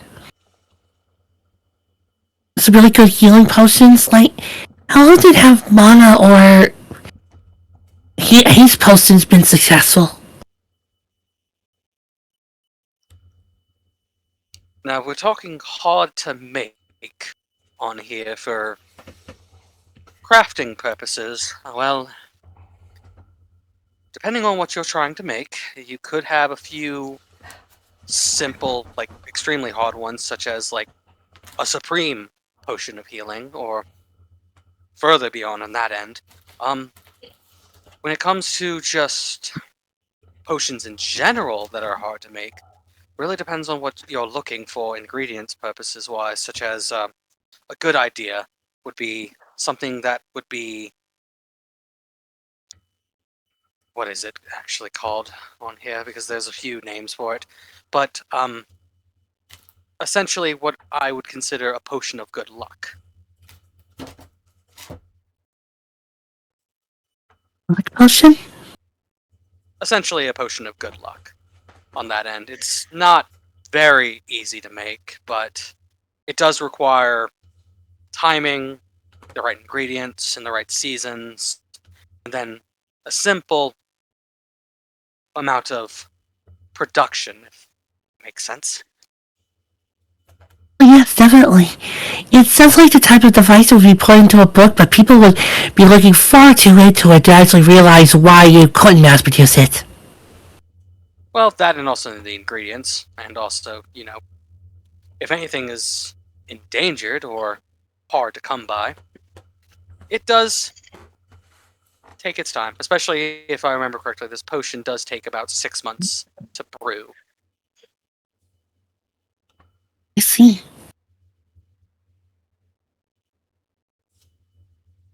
But yes, it's really depends on what you're looking for, but I think no sane person wants to have a potion of good luck. You could easily make your own luck.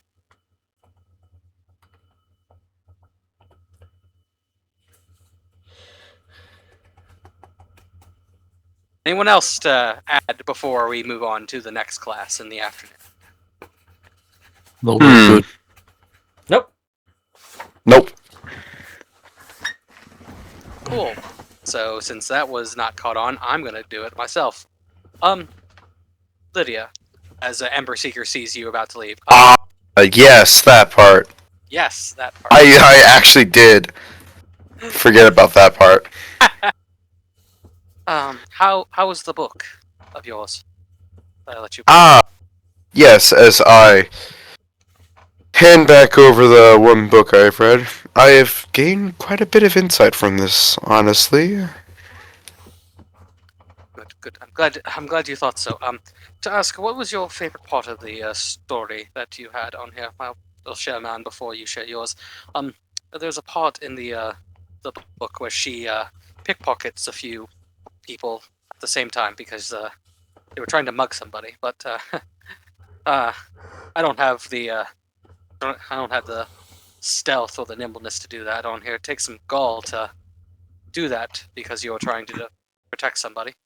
My favorite point was actually immediately after, where she positioned herself directly into the guard's blind spot.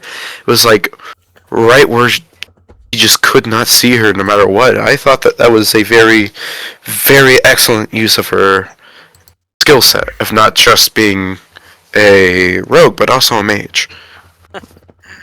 Good. Glad you thought so. Well, if you need the second volume, I would be happy to loan it to you so you can continue reading. I would very much appreciate that. Well, you'll have to see me after today at my office. There are 12 volumes, but I currently only have access to the first 6. I'm trying to get my hands on the rest on there. But come see me after your afternoon class, and I'll let you take a look at it. All right. I do want to warn you, at least as a not a spoiler, but maybe to intrigue you a little bit on here. There is a heist in this next story. Oh wait, no, that's foreshadowing. That is foreshadowing for this current campaign. I know that's not in Cool. character, so what are you saying in character? Well, a good heist story can be hard to pull off, but I have full confidence that with how the author has currently handled the story so far, I am looking forward to it. Well, let's see if everything meets your expectations on that end, but I'm sure you will find some use with everything in it. So, let us move to the afternoon course, because I assume no one has anything they need to do during the break period between classes. I don't think anyone's curious. Well, I would like to head back for my main class, next class, the Beast Section 1. Ugh. It's just the history of magical beasts. What are you talking about? It's the one with the very scary woman. I would like to head back to my personal little tower. Yep. And let's see. I know we said that my best ones are very rare. Yep. I'm lucky on that.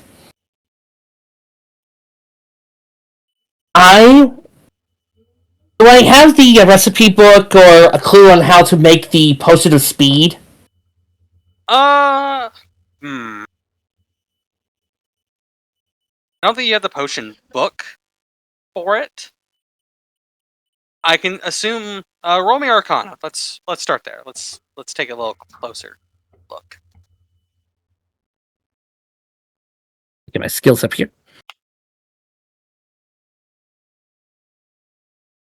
While you do that, I'm gonna double check potion of speed real quick, just so I'm fully under everything. 4? So you use that borrowed knowledge.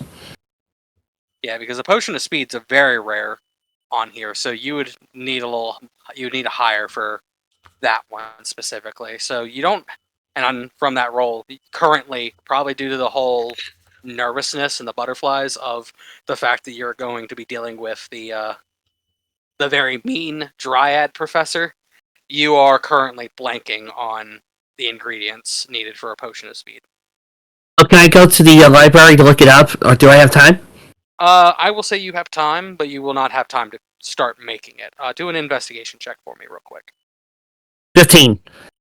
Okay, so you do see that there is a charter of what the needed ingredients for a potion of speed is. So the ingredients needed for this is 4 eagle's claws, lightning moss, and a teaspoon of sugar. A teaspoon of sugar? Yes. A teaspoon of sugar. Yes. To make the medicine go down. Well, Yeah, because you're drinking basically lightning moss and eagle claws. What else is gonna make it taste good going down? Strawberries! Would you like this handful of moss? Can I offer you an egg in this trying time? Let me guess. A certain dealer in the swamp has got lightning moss. Roll an insight check for me. That'll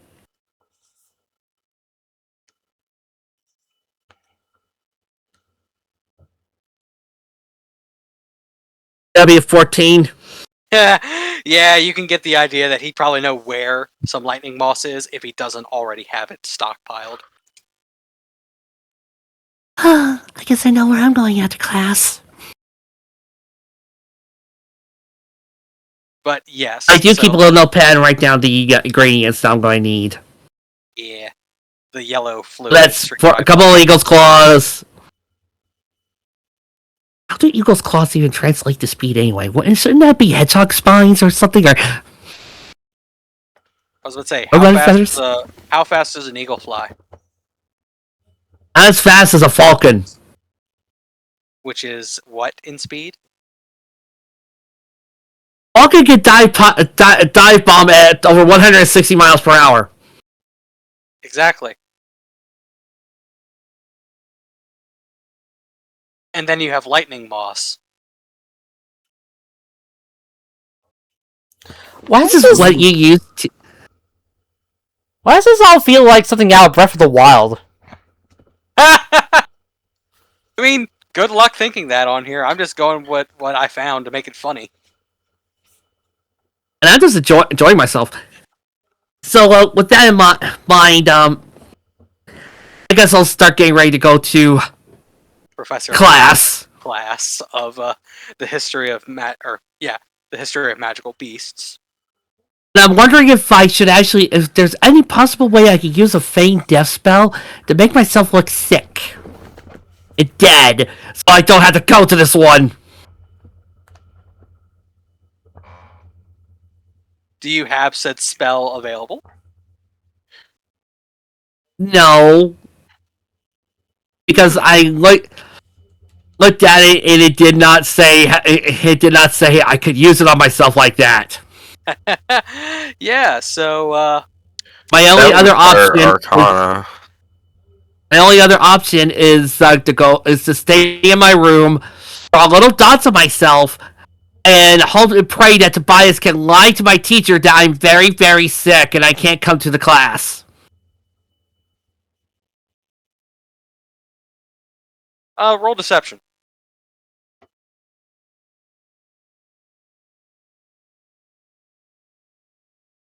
I remind you, folks, I've got a -1. that lovely little 10 was now a 9. Yeah, unfortunately, Tobias can see right through it on here, and he's just like, "You really don't like Professor Lang, don't you?" No. He's scared. Oh, great! I just realized I gotta talk to her in order to get my potion business up. Okay, you could do this, Livre. You are brave. You are strong. You are powerful. You're a good goblin. You are going to heal the world. You're going to make cheap and easy potions. You can do this. She steps out of her door. You can do this. You have Tobias I right got you. behind you, stopping you from backing into the room. You can do this. Not that You hard. can do this. It's not that hard. I could do this. I could do this. I can't do this. If I'll I, just make it fair. if I can really do it, so can you. If you can really do it, I can do it. Small musical number down the stairs from a good 2010. Yeah, the two are singing happy musical numbers that go downstairs. Meanwhile, at the Witherbloom Swamp, everyone else is there. How is everyone else handling the possible amount of dread for Miss Lang's class? Easy. Staying quiet as I possibly can. Does Sendo notice the looks that they're giving? Like they're dreading coming to this class? Roll me insight.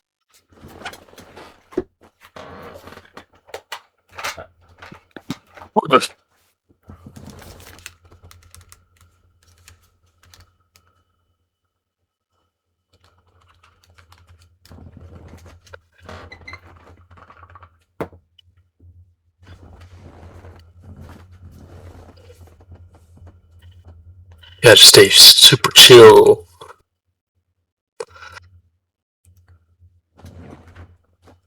17. What was it? 17?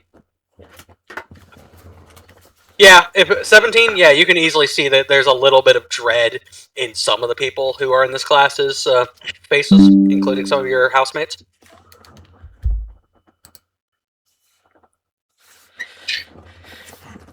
Why is everyone giving me a look of dread? Oh, Oh, right. it's not you that we're giving the look to. It's, the professor. I take it he's not well liked. Yeah, you can That's say that an again. understatement. Just, keep your, head low and take notes and listen, and you'll probably be alright. At this point, this is when Tobias and Livre have come in and are just finishing up the grand musical number that they were doing that encouraged her to come here. And yes, there are accompanying other singers, bright butterflies, happy birds. Full on Disney number.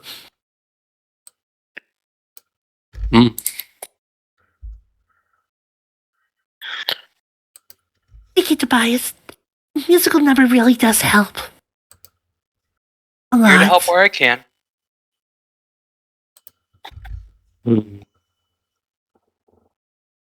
So, let's see how the dread works today. It's Yeah. very dreadful. Sendo, if it gets too tough, if Professor Lang gets too scary and demonic like she usually does, and it looks like she's about to pounce, it's okay. You can hold my hand. I'll be there to make sure it doesn't scare you. Alright, I'll be sure to hold your hand. She can be scary, but just remember, you are more scared of her than she is of you. Right. You are aware that she doesn't blink often, right? As Aurora just chimes up from behind everyone. Oh, hello, Aurora. Haven't seen you in a while. I mean, yes, I make it a good idea to not be seen. Did you find anything else? Oh, wait, maybe we should probably wait till we get to the tower. Never mind. Yes, that would be a later discussion, not a current discussion. Because I think the walls have ears.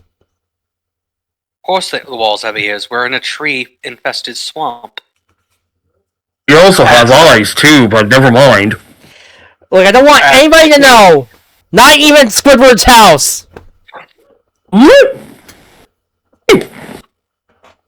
As everyone can see, the walls are slowly, being made for where the classroom is. As Professor Lang slowly approaches from the trees. Ominously so, that is. He comes to the trees on the silly hello. Why am I hearing the Imperial March? Why I hear boss I music? hear that. Why do I hear boss music?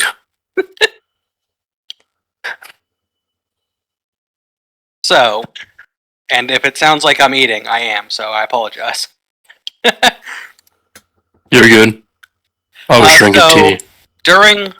During this class for Professor Lang, as the first class was all about trying to figure out where everything needs to be level set for the course, she's now going into something a little bit more detailed.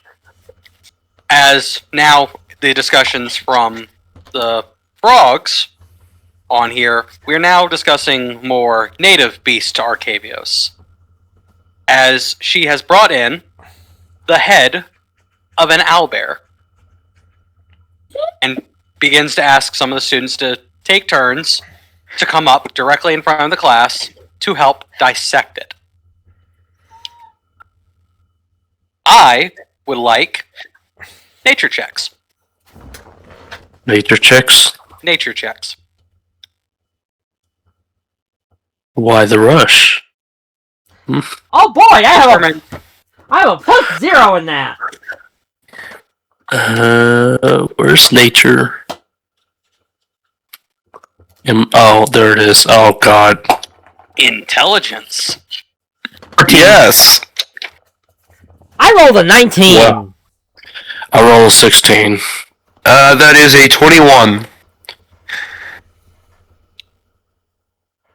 And Gregory. 14. Okay, so no failures.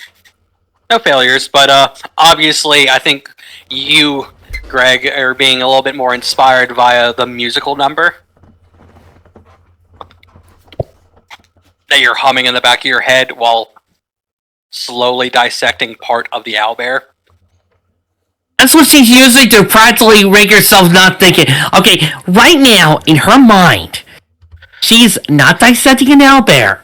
She's befriending it. He's alive and able to give her a warm hug and take her to places she's never known. They're dancing, they're walking in freedom, and for some odd reason, there's also a dream. And she also sees Tobias dressed in the outfit that Beast wore on Beauty and the Beast. You know, that really nice blue cummerbund thing. And she's in Belle's dress and dancing in a ballroom. She doesn't know why, but she likes the idea of dancing with Tobias. But that's beside the point. But she's using every single bit of her willpower to not look and not think.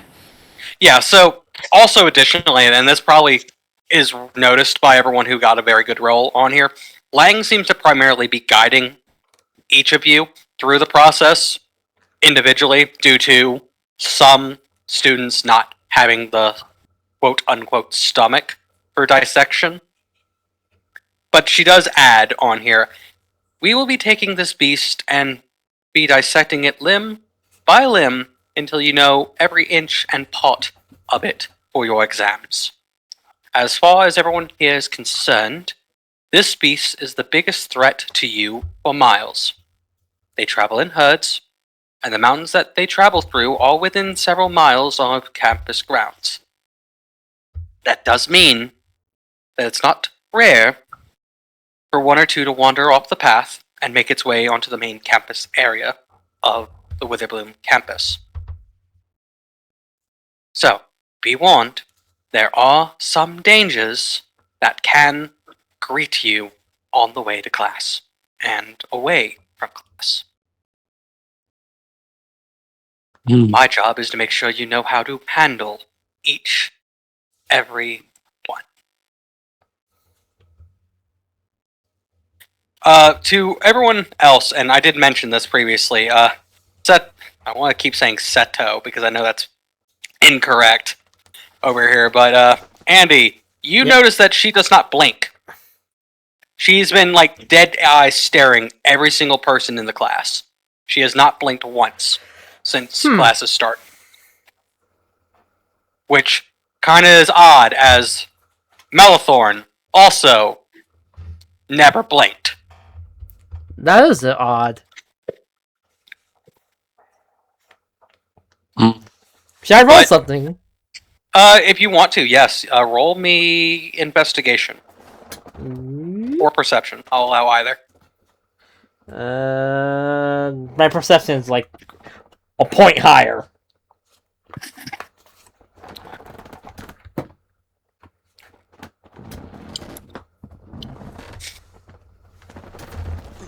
$19.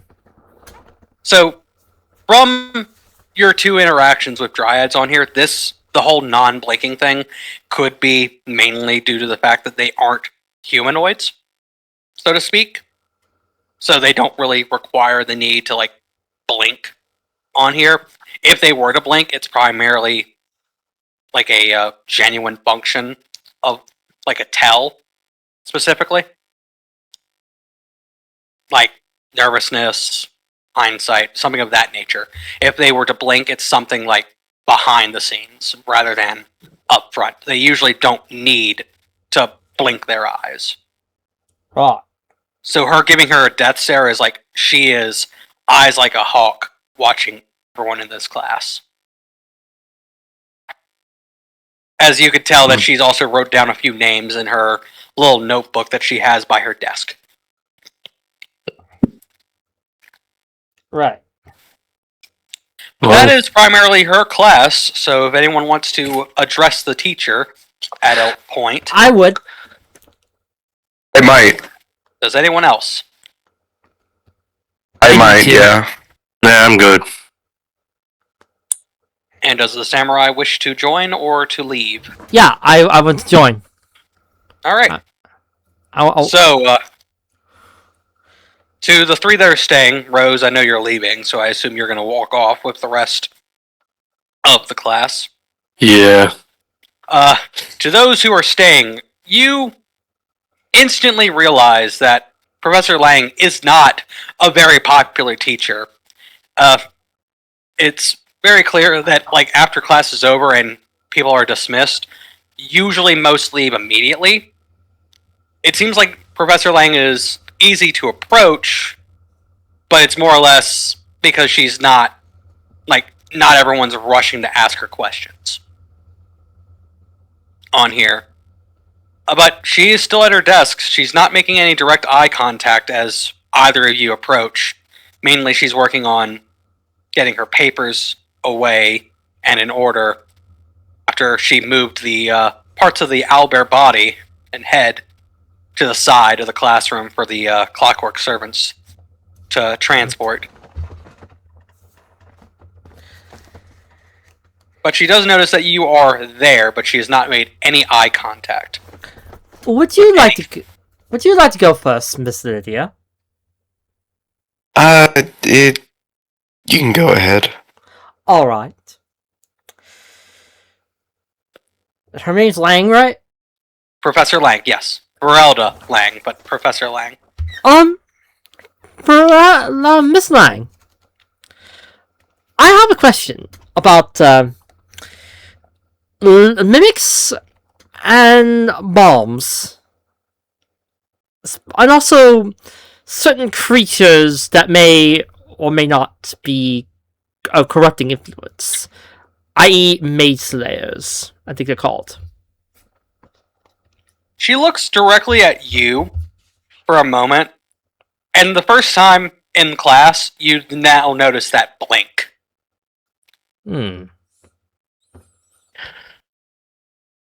Which is very rare on here.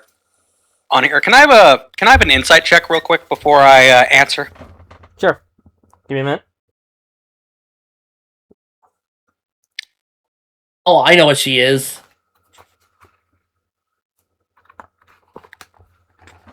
It's magic. That's a 6. Okay, so you can't really tell what she's thinking as she looks directly at you. But she does respond on here. Now let me ask a question for a question. Why the curiosity in this matter for her mimics, mage hunters, and balms? New student. Consider it curiosity, and consider it... Yeah, let's go with that. Curiosity.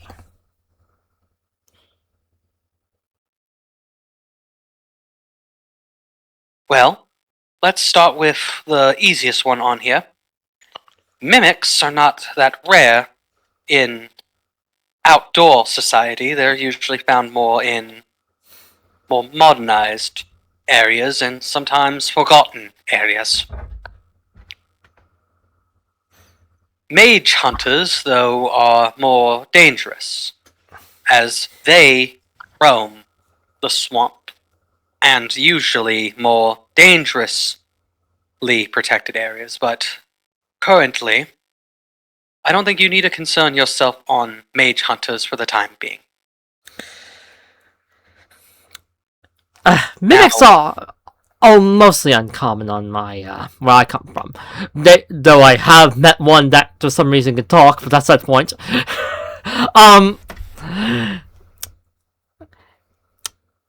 Say one is dormant and decided to hold themselves up somewhere, where would they most likely be?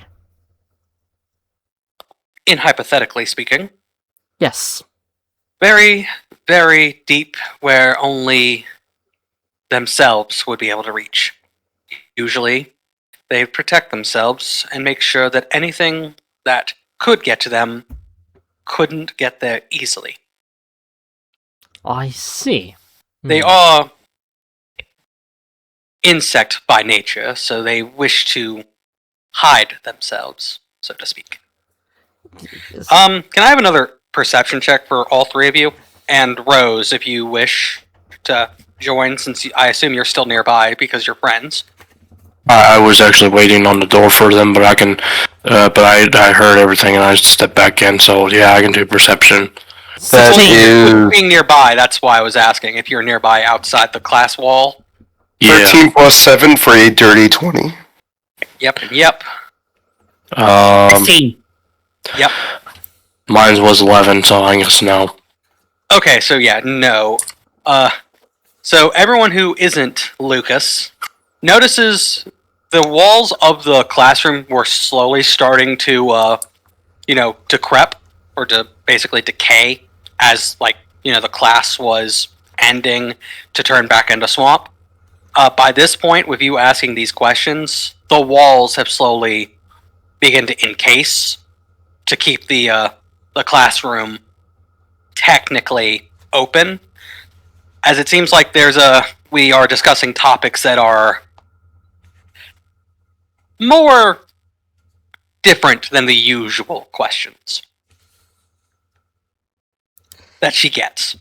See, I've been hearing some rumors that certain things are coming to life around the school.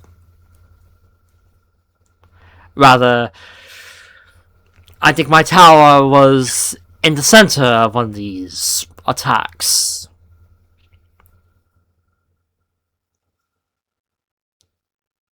As you say that, she looks and sees each of you specifically. And then I think the first person to easily notice this without needing a roll is Lydia. You could tell that Lydia, she is looking directly at you, Professor Lang. Oh.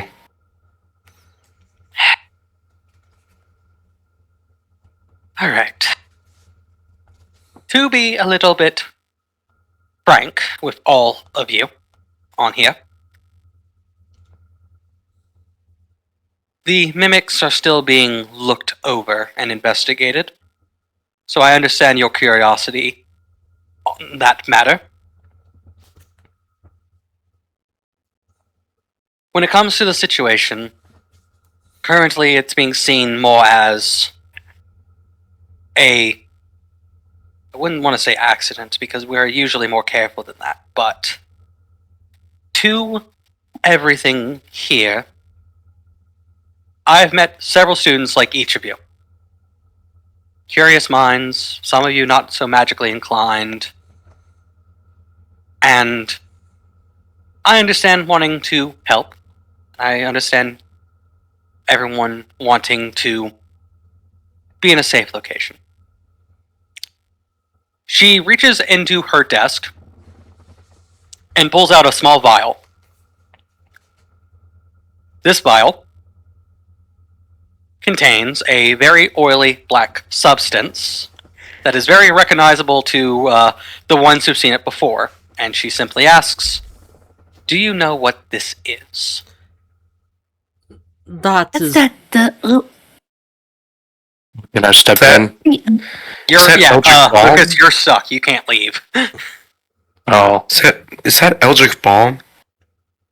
I think I know what that is. Very good, students. What ooze that's been making things come alive? That's the problem in that case. This isn't the item that's making everything alive. This is technically the salvation to those who are not magically inclined. Most of the time. It is becoming more of an understanding that some of these vials of Eldritch Balm have been found to be defective. This is the only vial that I have left in my possession that is pure. As you can see as she's holding it, the vial is about halfway full. I used half of this on an old friend, and as she looks back at Lydia, your boss, Professor Sharpbeak. She's doing okay, and she's doing well if you're wondering. She will recover in maybe another week, and then she'll be back on her wings. But without this vial, and this balm, if we don't have this at Strixhaven, we don't have really a backup plan to help with anything that's beyond normal healing magic. Will it be beyond so powerful that even healing magic won't work? There are many wounds and many poisons and many, many ways to find death in these swamps and in this area. That would mean that a bad actor is misusing them because they are somehow animating inanimate objects Or to... the ingredients are slowly being corrupted. And that, my dear students, is probably where your issues lie to the whole things coming to life. Which is why...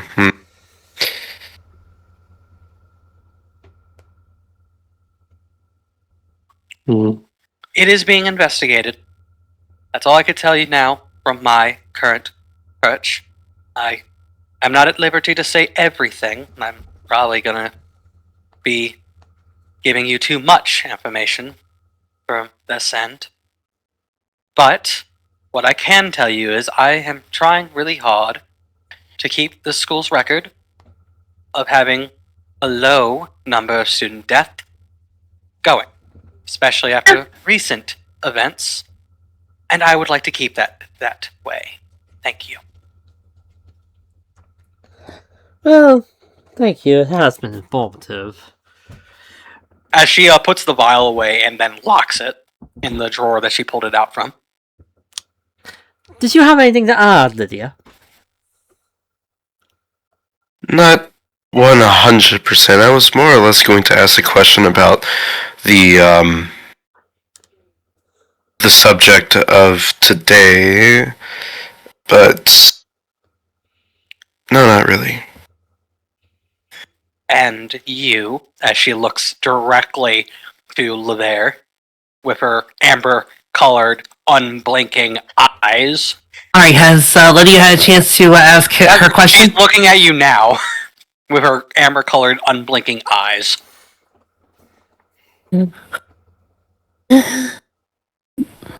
Professor Lang, I want to discuss about the possibility of making a small little potion shop right next to our tower LaCroix, because I figured that a lot of students might be able to need a new place to get some, so that way I could get them some cheap potions, maybe some health potions, that's for to make sure that they are fully healthy. I was wondering if you if second year student Watcher Crocs has a chance to talk to you about giving me the paperwork so that way I can make my own potion shop, ma'am. You could see there was a vine ready to cover your mouth real quick, but she let you speak all the way through. I did get a letter from a student in the last few hours about your proposition. I would need to send your information over to the other deans for Witherbloom to see if that would be appropriate, and also to check your inventory, so to speak, since we don't want anyone getting hurt, poisoned, or worse in certain situations when it comes to potions. Yes, ma'am. Is there a number of potions for my inventory that would make it adequate? I can send you a list that would be of adequate to my standards, since most likely you would be reporting under me. Oh, For yes, ma'am. your shop. Yeah. That and your professor as well, since he would also have to take responsibility for your actions as well. So, I will send him a letter, and he will send what I need you for inventory purposes. I will also probably need to test your potion making ability as well. Yeah. I will get everything to you within the next few days. And I would like to see everything in order by the end of next week. At the end of next Time week. to get... Yes, it'll give you plenty of time to get your stock in order, and then see if you are ready for selling. Right. Now, is there any other questions that either of you may have? Or you as well, Miss Rose? No, no. I just, no. Being a wallflower. What? Being a wallflower. Yeah. Sorry, my mind is, this is out of character, my mind's kind of, I'm trying to think, and then I'm like, man, my brain's having, like, compute. Unga booga noises. Monkeys with, ching ching ching noise in my brain right now.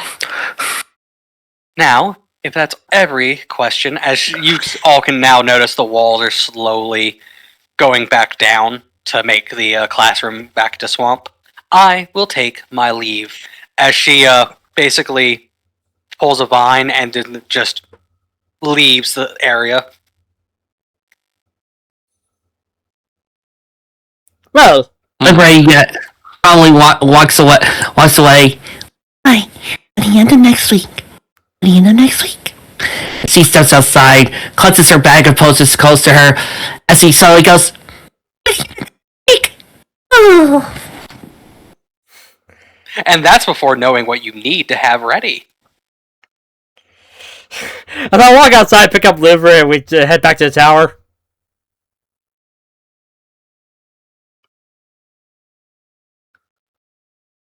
So, it is now the end of first day, or at least the evening of first day. What is everyone's current thing they would like to share? I want to talk to Aurora about what you found. "Is my supplier still awake at this time so I can visit him in the swamp?" You mean Fane? Yeah. Fane doesn't sleep. What else do you think he does? You'll have to go to you'll have to go over to the Coliseum though to see him. Right, I go to the Coliseum to see him. Puns. Very funny. First with Tiberius at my side. Tobias, not Tiberius. God damn With Tobias at my side. God damn it, Greg. With Tobias at my side. My very strong friend Tobias, who I'm going to use as my emergency shield and best friend. AKA your sacrifice. Oh no, he's not that. He's a loyal friend. Emotional support rabbit.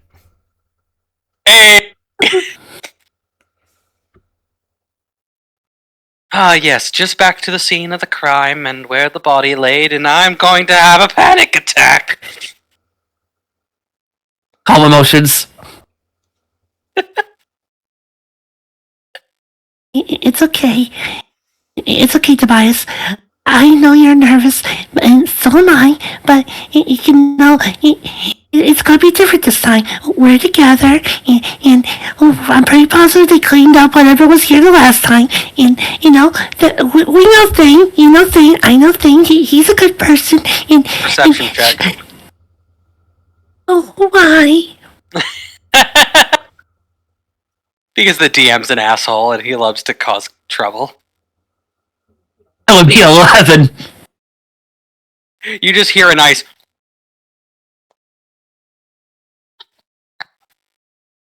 somewhere. Well, It's not nearby, but you can hear it.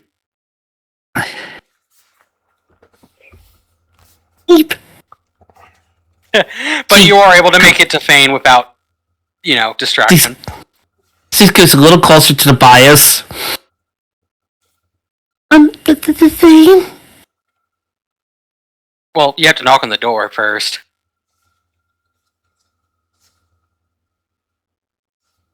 I have been knocking. The door slightly opens ajar.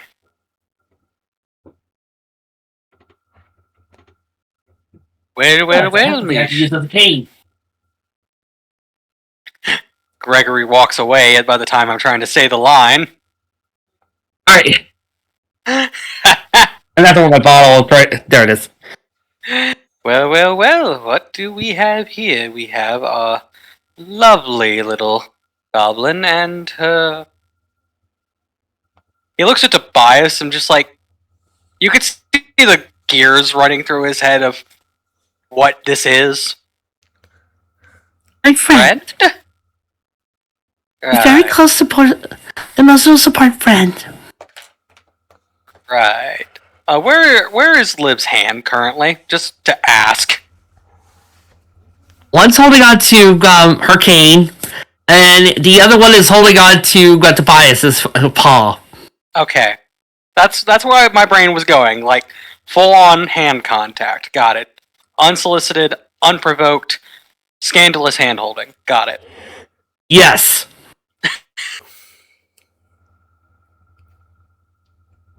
Total X-rated action here. Very X-rated. No public displays of affection. Sorry, I just got through watching a really good Yuri, so...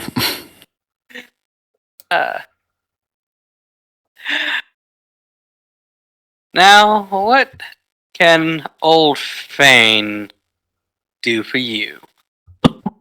I was wondering if you have been growing any electric moss that I could collect, and if you have any spare eagle claws around.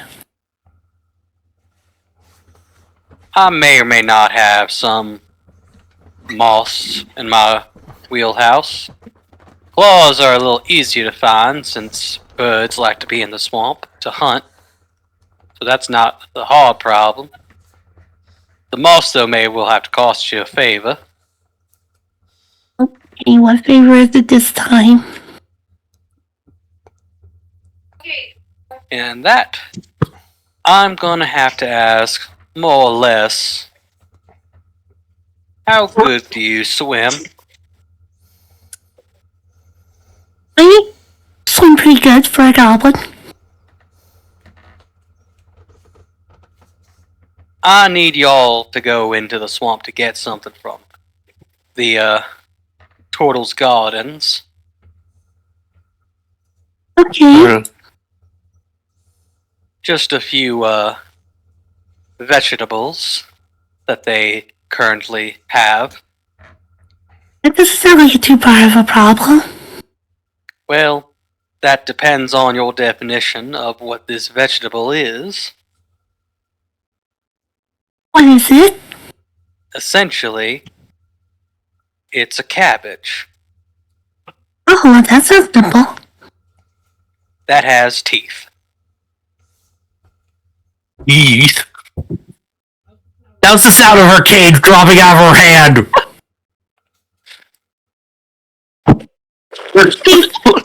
Sorry.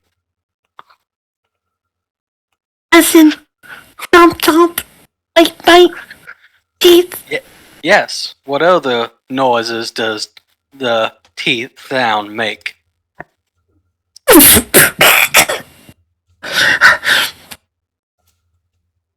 Snap. Crack. Bend. Tear. They're only No. they're only slightly harmless. It's just a chomping cabbage. Oh, that makes it a little bit better, I suppose. I mean, as long as they don't bite you. And what will make them bite me? Depending if you disturb them in a wrong time. And what time is that? Well, the time that I'm asking y'all to get them is the time where they should be the most dormant. Oh, yeah. Well, that's good. Midnight, specifically. Right. Did you say that time again? Only this time at a less scarier time. 12 p.m. Oh, that's good. Good. 12 p.m. sounds a lot less scary. Okay, 12 a.m. because that sounds a lot less scarier than midnight. I'll tell you that much. Yes. Just be advised, if they spot you and they are hungry, they will chase you. And give us hugs. Turtles or the cabbage? The cabbage. I don't think there's a turtle living in that house right now. Okay. Wait, the cabbage will chase me? Well, yes, they do defend themselves. And they do have a big appetite. Okay. I can They do probably this. enjoy you for dinner if they get you.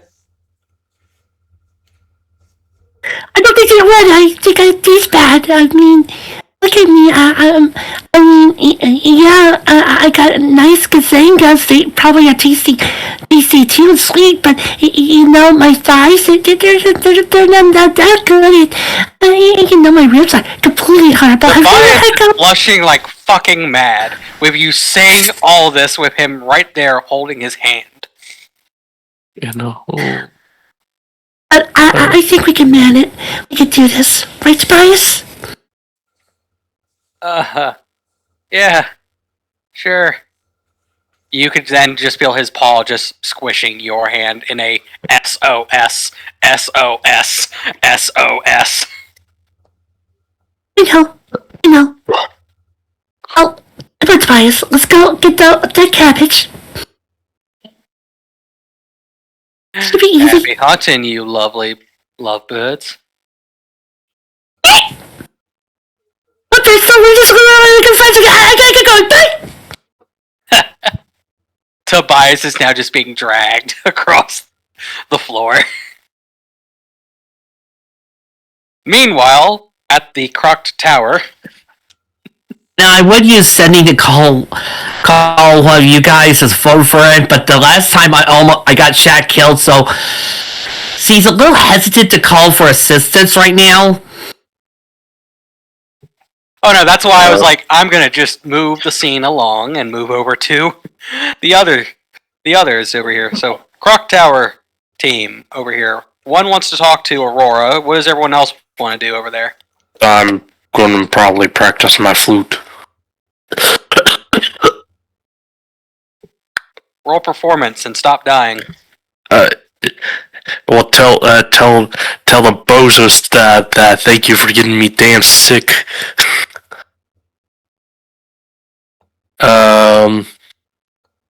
8 plus 9. Alright, you're doing well practice-wise. So, Andy wanted to speak to Aurora. What does Lydia want to do?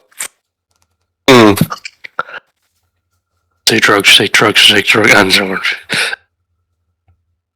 Well, I believe that Lydia would have already gone through her book, at least for the research on all things biology matters for the swamp. I believe she is currently just waiting on others to be done with their books. Cough, cough, nudge, nudge. Or, and this is what I'm thinking, just read all the books. At this point, she will. At this point, she's just gonna sneakily just grab one out of another person's bag and start reading it. So you're downstairs with the rest of them, I assume. Yeah, I'm gonna see if I can make a quick sleight of hand roll. See how good I can just take the book back. Say 13 plus 6 for a 19. Oh yeah, you're able to sneak that book away. Whoop. as I just begin to read it while chaos is probably going to unfold soon. I guarantee it. So that leaves the floor to Andy and Aurora. What is your first discussion topic? So, Aurora, what did you find out in your investigation? Do you mind guiding a little bit more or ways for me to discuss? There were a few things I discussed last night for research purposes. I'd rather you tell me pretty much everything, considering basically any information I don't already know. How much time do you got? Because we'd probably be here all night. I think I got plenty of time. Alright, well, as the first thing she puts down is a paper. What everyone can see, since there are 3 people, it is a visitation request. Visitation request? Yes, For what? papers to visit on here. This is the documentation that I was able to gather. So one of us, probably Sebastian, to speak with Professor Shimmershell, who is Sebastian's legal guardian, due to the fact that he is currently under lock and key at the Dragon's God facility. Wait. Why is he under lock and key? Well, why is he under lock and key? That is some of the information I was trying to find out this morning and why I wasn't at morning class on here. So I will have to get some details off of someone here about that. But what I have found out, at least with the Professor Shimmershell, he is the only one currently under lock and key. The little turtle sister that some of us has met, of Sebastian's, is also there, but she is not under arrest. She is free to go whenever she wants, but she's choosing to stay with her father/uncle to make sure that he is mentally well. The reason why he's under lock and key is, from the rumor gathering I was able to find, it seems that the captain thinks that the professor may have some involvement to something that is going on in the swamps.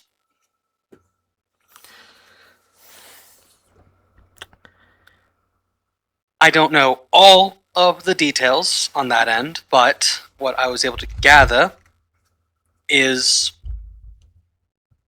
there's something in the back of the professor's mind that they detected. You know, it's almost never that easy. No, especially since this is a very, very smart professor on this end, and he hasn't shown any depreciation in his age. He's not a senile old turtle. But the thoughts never lie. But it seems like he doesn't know what they're looking for, it seems. There has to be something else. Oh, there's always something else. The better question is trying to figure out what that something else is. Do you know what investigations they've done? Well, they've gone through the house. They've spoken with him directly. They've used magic to try to determine if his thoughts are genuine or not. But currently, the only things they've gone through is trying to make certain about everything that could be a liability. Now, he is a tenured professor. He is an Archmage Emeritus, which is a very high ranking of professor, as he's treated very highly. This is probably why he's being held in the Dragon's God chambers rather than an actual jail cell. He's not there to be punished. He's more or less there to be under a closely guarded watch. From the details I've gathered, it seems like they're trying to keep him away from something or someone, or probably more someone than something.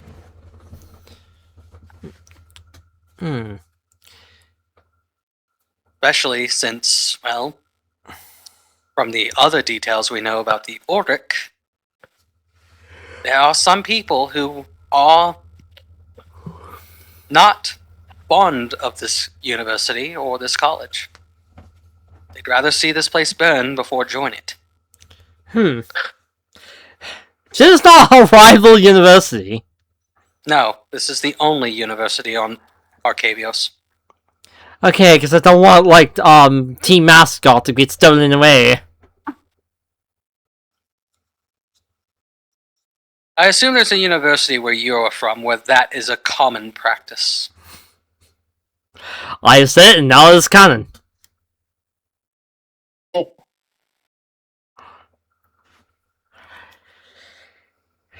Fortunately, you can't steal 5 dragons. That is very fortunate. Plus, each college has a mascot. I'm pretty sure if someone tried to steal a ghost on here, someone would lose their minds. Anything else? Well, water is wet, the sky is blue, and oh yes, what the other thing I was forgetting about?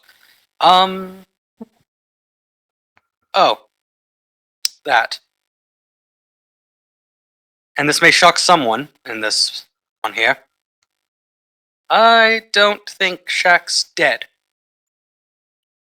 Why don't you think that? Well, other than the fact that no body's been found, and it's now been over 4 days worth now?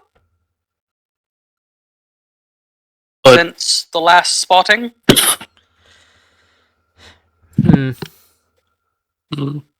Now, that doesn't answer the fact that you are being haunted by something. Yes. On that end. Which you would tie to somebody being dead, but as Professor Lang mentioned on here, there is a very low track record of dying students. I hope so! Well, for all we know on here, there's always a chance that, yes, Shaq may have died at the moment. He may not be dead permanently. There are spells that can bring people back from the brink of death. But, as some of you have mentioned, the soul may be fractured or partially destroyed. That could be the reason why Shaq is haunting the tower. A part of Shaq is dead, but not all of Shaq is dead, if that makes sense. But this is all going on high speculation. From everything that we've pointed out, especially me, especially from someone from my plane, we deal with the dead on a daily basis. Do you think someone might have taken the body? Well, if the body hasn't been found after this point, that's probably the best way to think on that. But I'm pretty sure no one on the staff would say they have the body at this point. Do you think it could be a staff member or someone else? Either or. Both has the amount of time, effort, and the ability to do so. The staff wouldn't want to have a death on their record, and a fresh body can be used for many things. Who do you think would be more suspicious? I wouldn't be able to say. You're talking to a niece to a staff member. Well, the only thing to do then, my dear, would be to try your best to look into the backgrounds of some people and figure out who would have the ability to move fast, without any of the teachers noticing, or any of the staff caring if they do something. That's a long list of names, and probably more time that we have during the full year on that end. We'll have to be more specific. Then we need to narrow it down. There are plenty of students and plenty of teachers who probably wouldn't care about an eye if they had a person vanish. I think I would rather look into the teachers that have a good reputation.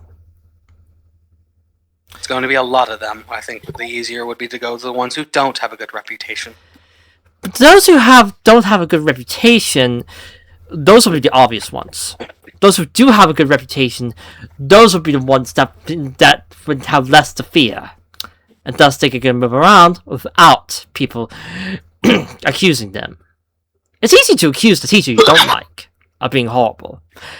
But it's much harder to find the teacher you do like.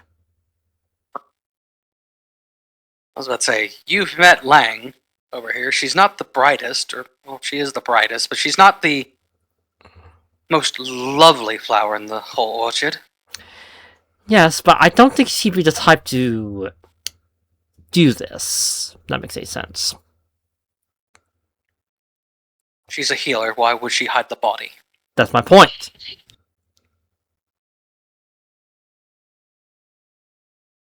Hmm.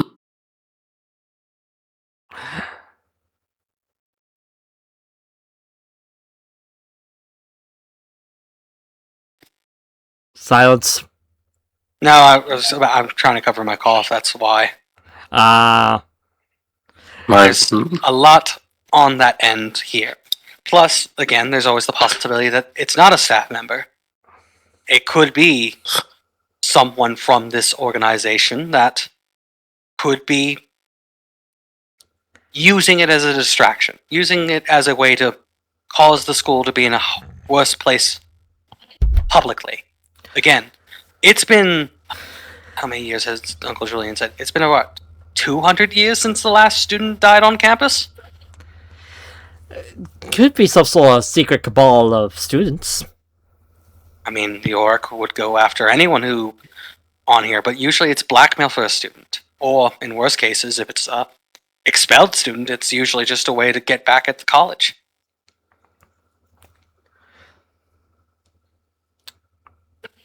Again, people would like to see this place burn before joining it, or come back to it.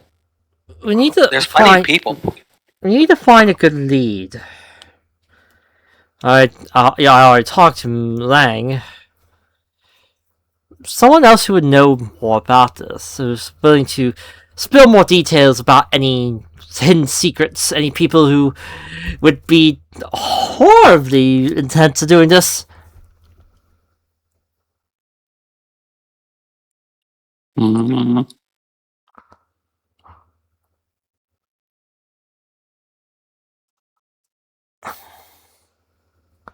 So I would, but if that is all, I will take my leave, my dear. And I mean, there's not that many masterminds here on campus, so I don't know if it would be a student. That's the only thing I can worry about on that end. that's the problem. A student would be the least obvious, thus the most conspicuous. No one would expect there's an ant on the floor. Nobody expects the butler. Yes, but the butlers have been overrated and overdone. It would have to be someone else. Not quite true. Lots of mystery novels say the butler did. You do hear that joked about, but not very many mystery novels actually do have the butler doing it. Yes, but who would be the butler in this situation? The Turtles? Why would Simmershell get himself in trouble? Obviously not them, but someone who would be least likely. Someone who would be off to the side. Like what, Fane? One thing I would do is see if there's a history of other incidents. And look into that. Which we... Actually, no, I didn't. However, Calvos technically went in to look for a few possible heads over here, and we found that one situation as Aurora looks directly towards Lydia. Oops. Huh? Remind me, how much do you remember about your uncle? Well, he was around up until I was about 3. Then I was told by both parents separately to let them know if he ever showed up again. He later came to find out that uh, that my father's he's on my father's side. My father had told me in passing that he would kill his brother if he had ever seen him again. So whatever in the world he did, it's probably something pretty awful. And remind me, this is Ambrose Silverwood. If I recall correctly, yes. Which, from the file that Calvos found over here, most of his file was covered in black ink, with a few things, mainly an excellent mind, an excellent duelist. It mentioned a private bond, but I don't know. Good at subterfuge, good at sneaking on that end. There's plenty of bad eggs that could easily be in the room who want to see this place burn. Hell, as Calvos walks in, even I have family who would like to see this place burn.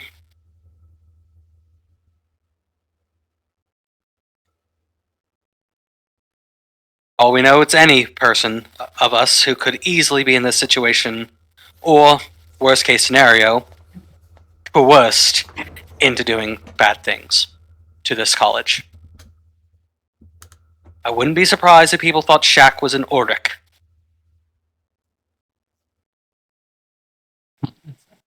By the way, I think I forgot to ask, what is an Uruk?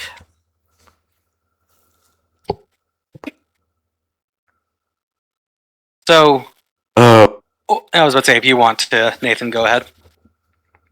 So, if you remember the previous night, I mentioned of a certain group of individuals in this college that seems to be pulling strings. That's their name, is the Auric. Essentially, They what seem you to be a secret society. of ne'er-do-wells and rejected students. They usually can recruit current students to be Ordics, but that hasn't been done publicly in over a century. Usually they work more in the shadows than anything.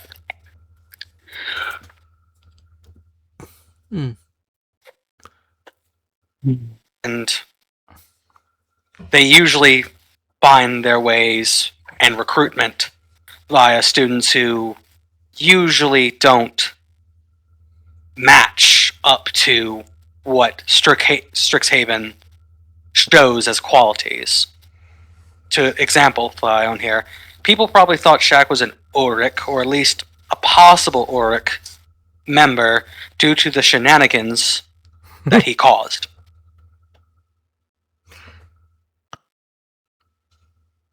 He lit several fireworks on top of this tower and then jumped after being pulled by him. He sounds like a piece of work. He sounds like a darling. Brother, you have no idea.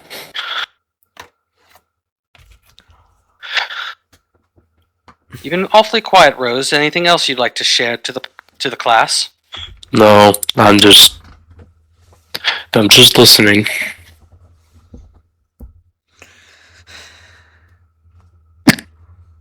There's a good chance that something is involved, but we don't want to go out and just accuse someone of being part of the secret society without enough strong evidence. Well, there's just a way we could get at least one of the orcs to come to us. What, we're just going to hold a sign outside that says free money to orcs only? No, well, I mean, if you just get one and interrogate them personally. Yes, but I don't think they're that stupid. I have an advanced interrogation tool. It's called my katana. Oh, I thought you were gonna say waterboarding. I can also bitch slap them. I mean, if we could do waterboarding, We have to get more, but we have to do it subtly. That's the thing. Let's say subtly in this tower. Actually, do have something. Sebastian, you mentioned, he doesn't seem like he seems like a real strapping young lad. He seems like a real piece of work. You think we could use him as bait? I was about to say we already have bait, and it's his parental figure. I'm saying, if we can find a way to get Orc to show up, we can jump him, or them, and make sure that, and get our answers there. Of course, assuming they are behind certain aspects of what's going on, or we could simply walk into a completely separate plot.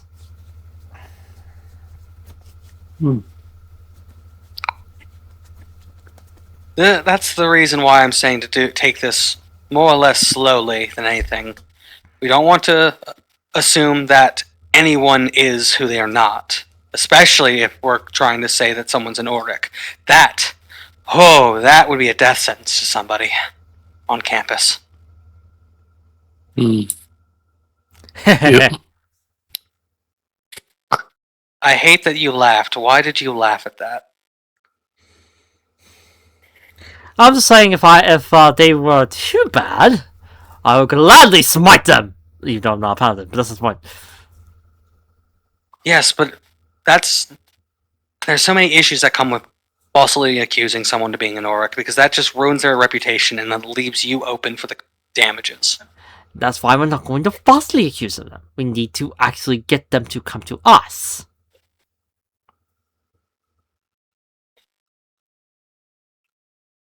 We need to be careful about this in more ways than anything else.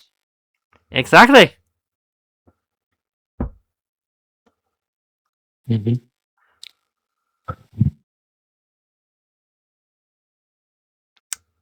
Just, there's gotta be some level of concern about all this.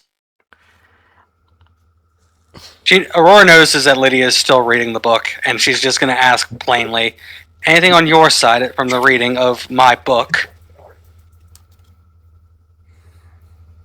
Oh, you finally noticed that I took it? If you want to, But I wanted to make sure that you had your time with it. as I just kind of sneak the book that I have already read into her bag. There we go. You are aware that I'm from the swamps on here. I'll know more about the swamps than anyone here. Oh, at least you can add sticky note annotations for whoever else reads it on things that the book gets wrong. I was about to say, do you want me to do a thesis on the book and do a fucking project without a grade? That kind of sounds fun.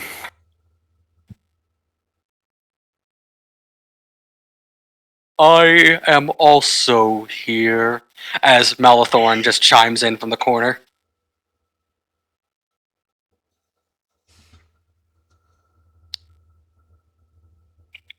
Now, shall we go back to Gregory in the dark of night in the Witherbloom Swamp? Real quick, before we finish up session tonight. Damn. Okay. Can I have a stealth check, please? Alright. I'm right now trying to decide if it would make more sense for her to slightly take off her armor so that way she doesn't have to worry about her disadvantage right now. I mean, it's not like she's about to get out of combat. Yet. Foreshadowing.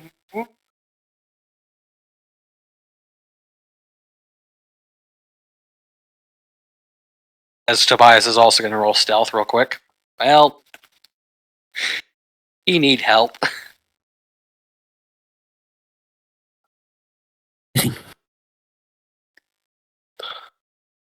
She also took off her armor, so that way it'll be easier to swim.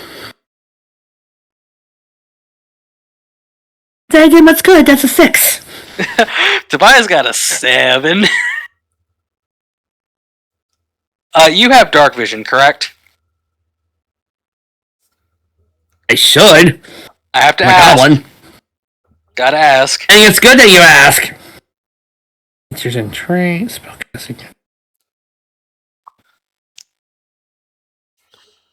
Yes. Alright.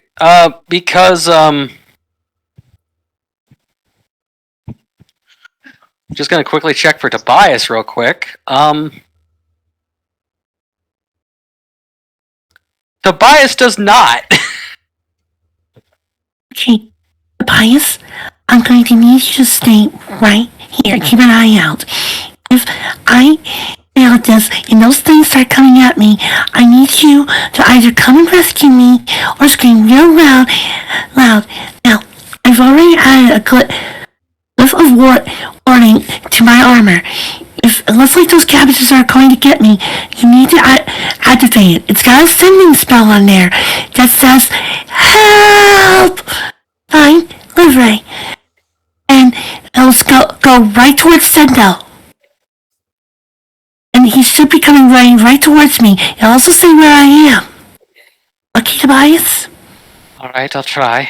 I can't really see shit. The armor's right here. He puts his hand onto the armor. Alright. Luckily, he can't see shit because, right, since without her armor, she's just in a, well, basically in a bra and some panties. Again, that's why he's nervous. For obvious amounts of reasons. What the fuck?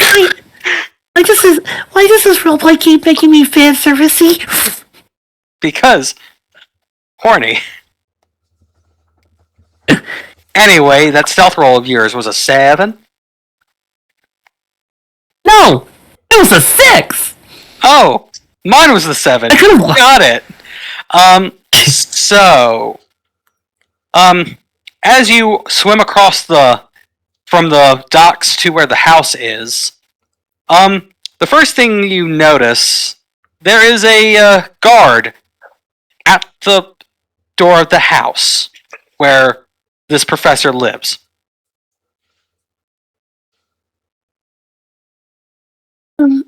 Now, since it's Does he see? dark outside, I need to re-roll my perception.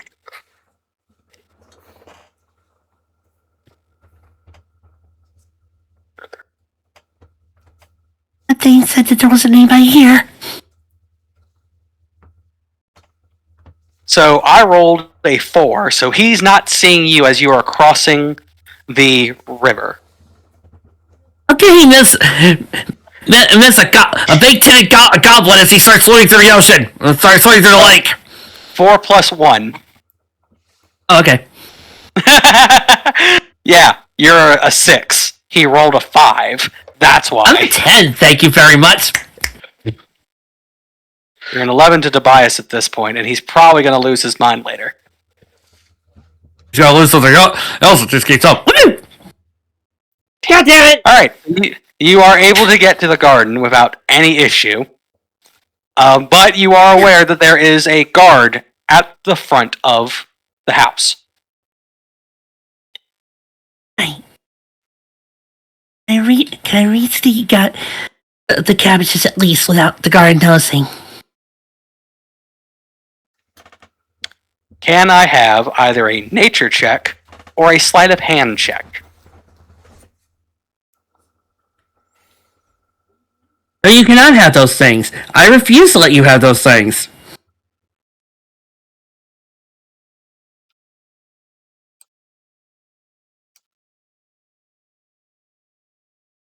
I'm right now using my Borrow Knowledge spell, which will give add my proficiency bonus to nature.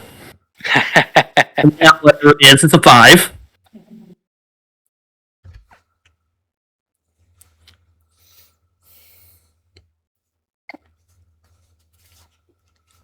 And what did you roll? I'm going to kill every single one of my dice. I swear to God, 10. That is enough. That is enough to get a cabbage out from the ground where it does not start to bite you. Does he say? Did Thane say how many he needed? Roll an insight check.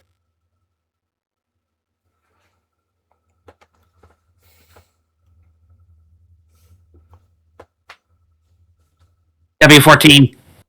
He did say cabbages, so that would be plural, but he did not specify a number.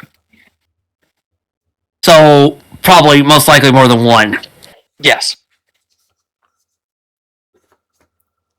Come on, one of these things has got to roll right. And just gonna do 17. Okay, so you are able to get 2 without an issue. And so far the guard has not noticed. So you have 3 cabbages. Okay, so I swim. Alright, so I'm going to swim back. Yep. Can I have a new stealth check?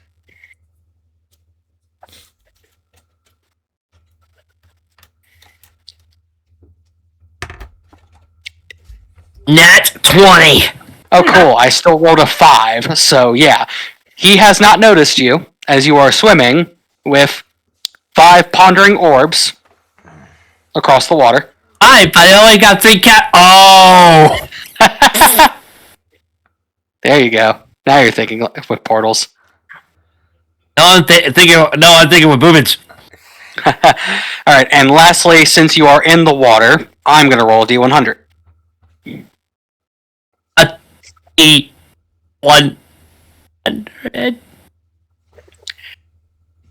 Your Princess Celestia. Please don't let it roll. Please don't let it roll something bad. Please, Celestia. Don't. Cool. So, I have something I have to talk about later. Nice. Oh no! Cool. So, you are out of the water.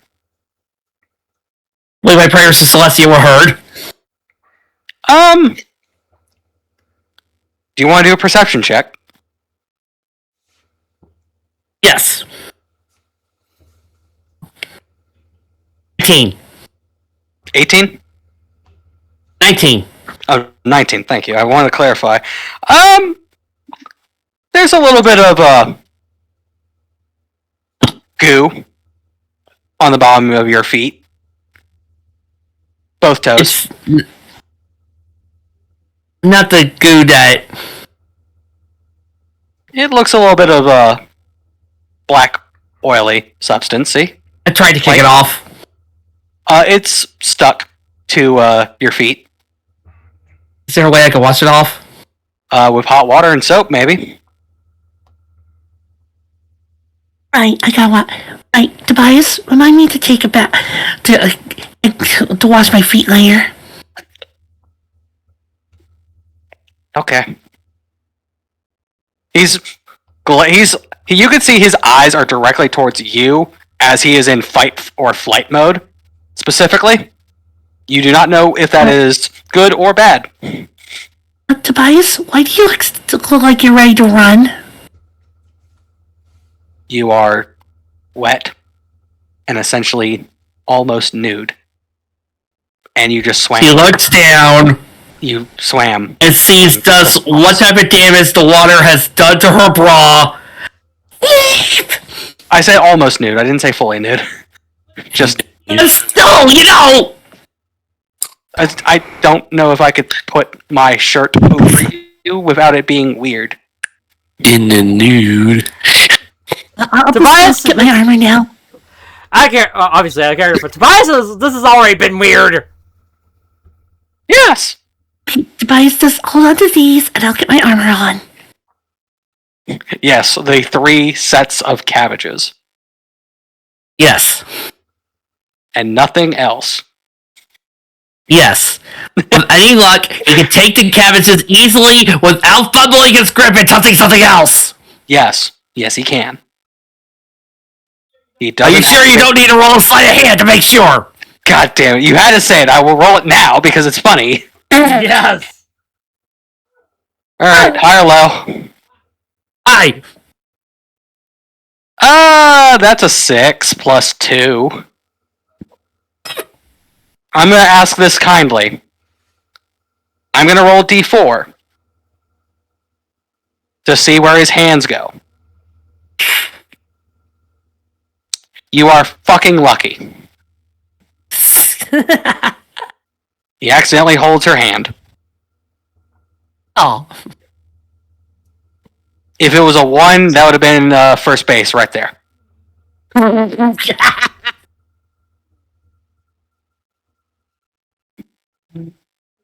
This is my romantic comedy, slice of life, RP, folks. This is where I get to relax. Yeah, until we get to combat roleplay. This is how I relax, people. But yes, dropping the cabbages and holding the hand. I get my armor on, and I grab the cabbages. We go back. Yep. And y'all will most likely arrive back at the tower by at least 1 a.m. after dropping off the cabbages to Fane. Or you can do the safer thing and just take the cabbages to the tower and deliver them to Fane later. Your choice. I'm going to deliver the cabbages to Thane so I can get that lightning moss now. Okay. And of course the other ingredients. Yes, so I'm going to ask, are you going to take Tobias with you, or would you want him to go by himself back? Tobias with me. I'm not going to risk him getting hurt. Cool. I'm going to grab a spell then real quick. You know, when you say something like that, I'm suddenly regretting my decisions in life. Oh no, Tobias is going to cast Guidance. On you, specifically. Thank you. Because, again, in this current situation, as it's the middle of the night, and technically could be seen as being out past curfew, and it also being one male student and one female student, the jokes write themselves. So, can I have a stealth check? You have a d4 added to your roll.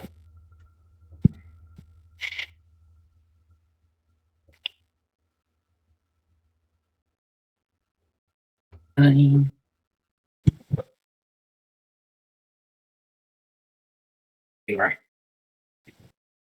I got my armor back on, it's now at a disadvantage. Yes, but that's why he's added the d4 to you, specifically. 12. Oh, that's a 12. That's with the d4 added? That was with the D4 added. Okay, so none of the guards notice. Like, it seems like their guards are not fully focused tonight. It's the start of a new week over here, so you're able to sneak into the Coliseum, get down to Fane's office, drop all 3 cabbages, and all that. And he does give you let's say, I believe it's 4 Eagle's Claws for the potion specifically, as I stated. 4 Eagle's Claws for the potions. 4 Eagle's Claws and some lightning moss. Yes. Just trying to double check the number real quick. Yeah, 4 Eagle's Claws over here. Because you did it tonight over here, he's going to give you 8 Eagle's Claws and 2 lightning moss. You'll have to find the sugar yourself. Oh, that should be easy. I just go into the kitchen. Yes. Or just get it from Tobias. Ooh, yeah, he'll probably give it to me. Double entendre, folks. Double entendre. He'll definitely give me some sugar. But yeah, just thought about it. It took me until now. I am sorry. Welcome to Jester and Ford in this goddamn campaign. I do prefer getting some hot coffee, though. I appreciate you. Over in your room right now. I'd be passing you. I appreciate you guys who are over 20 who could get that reference. Hey, would you like to have some coffee? But yes, now we have to worry about the points of relationships over here, because god damn it, Tobias and Liv have probably the most amount of relationship points. It's scary. And of course, we both will start walking back. Yep. Scandalous Bias? hand holding. And of course, he's holding his hand. Bias. I just want to say this was a very great thing you did for helping me.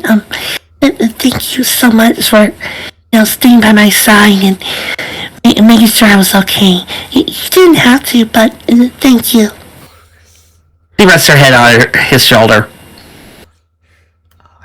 Those ears are going spiking up, and the tapping of his foot can be heard. Aww. Hey, the only thing that's spiking up, boy! This place.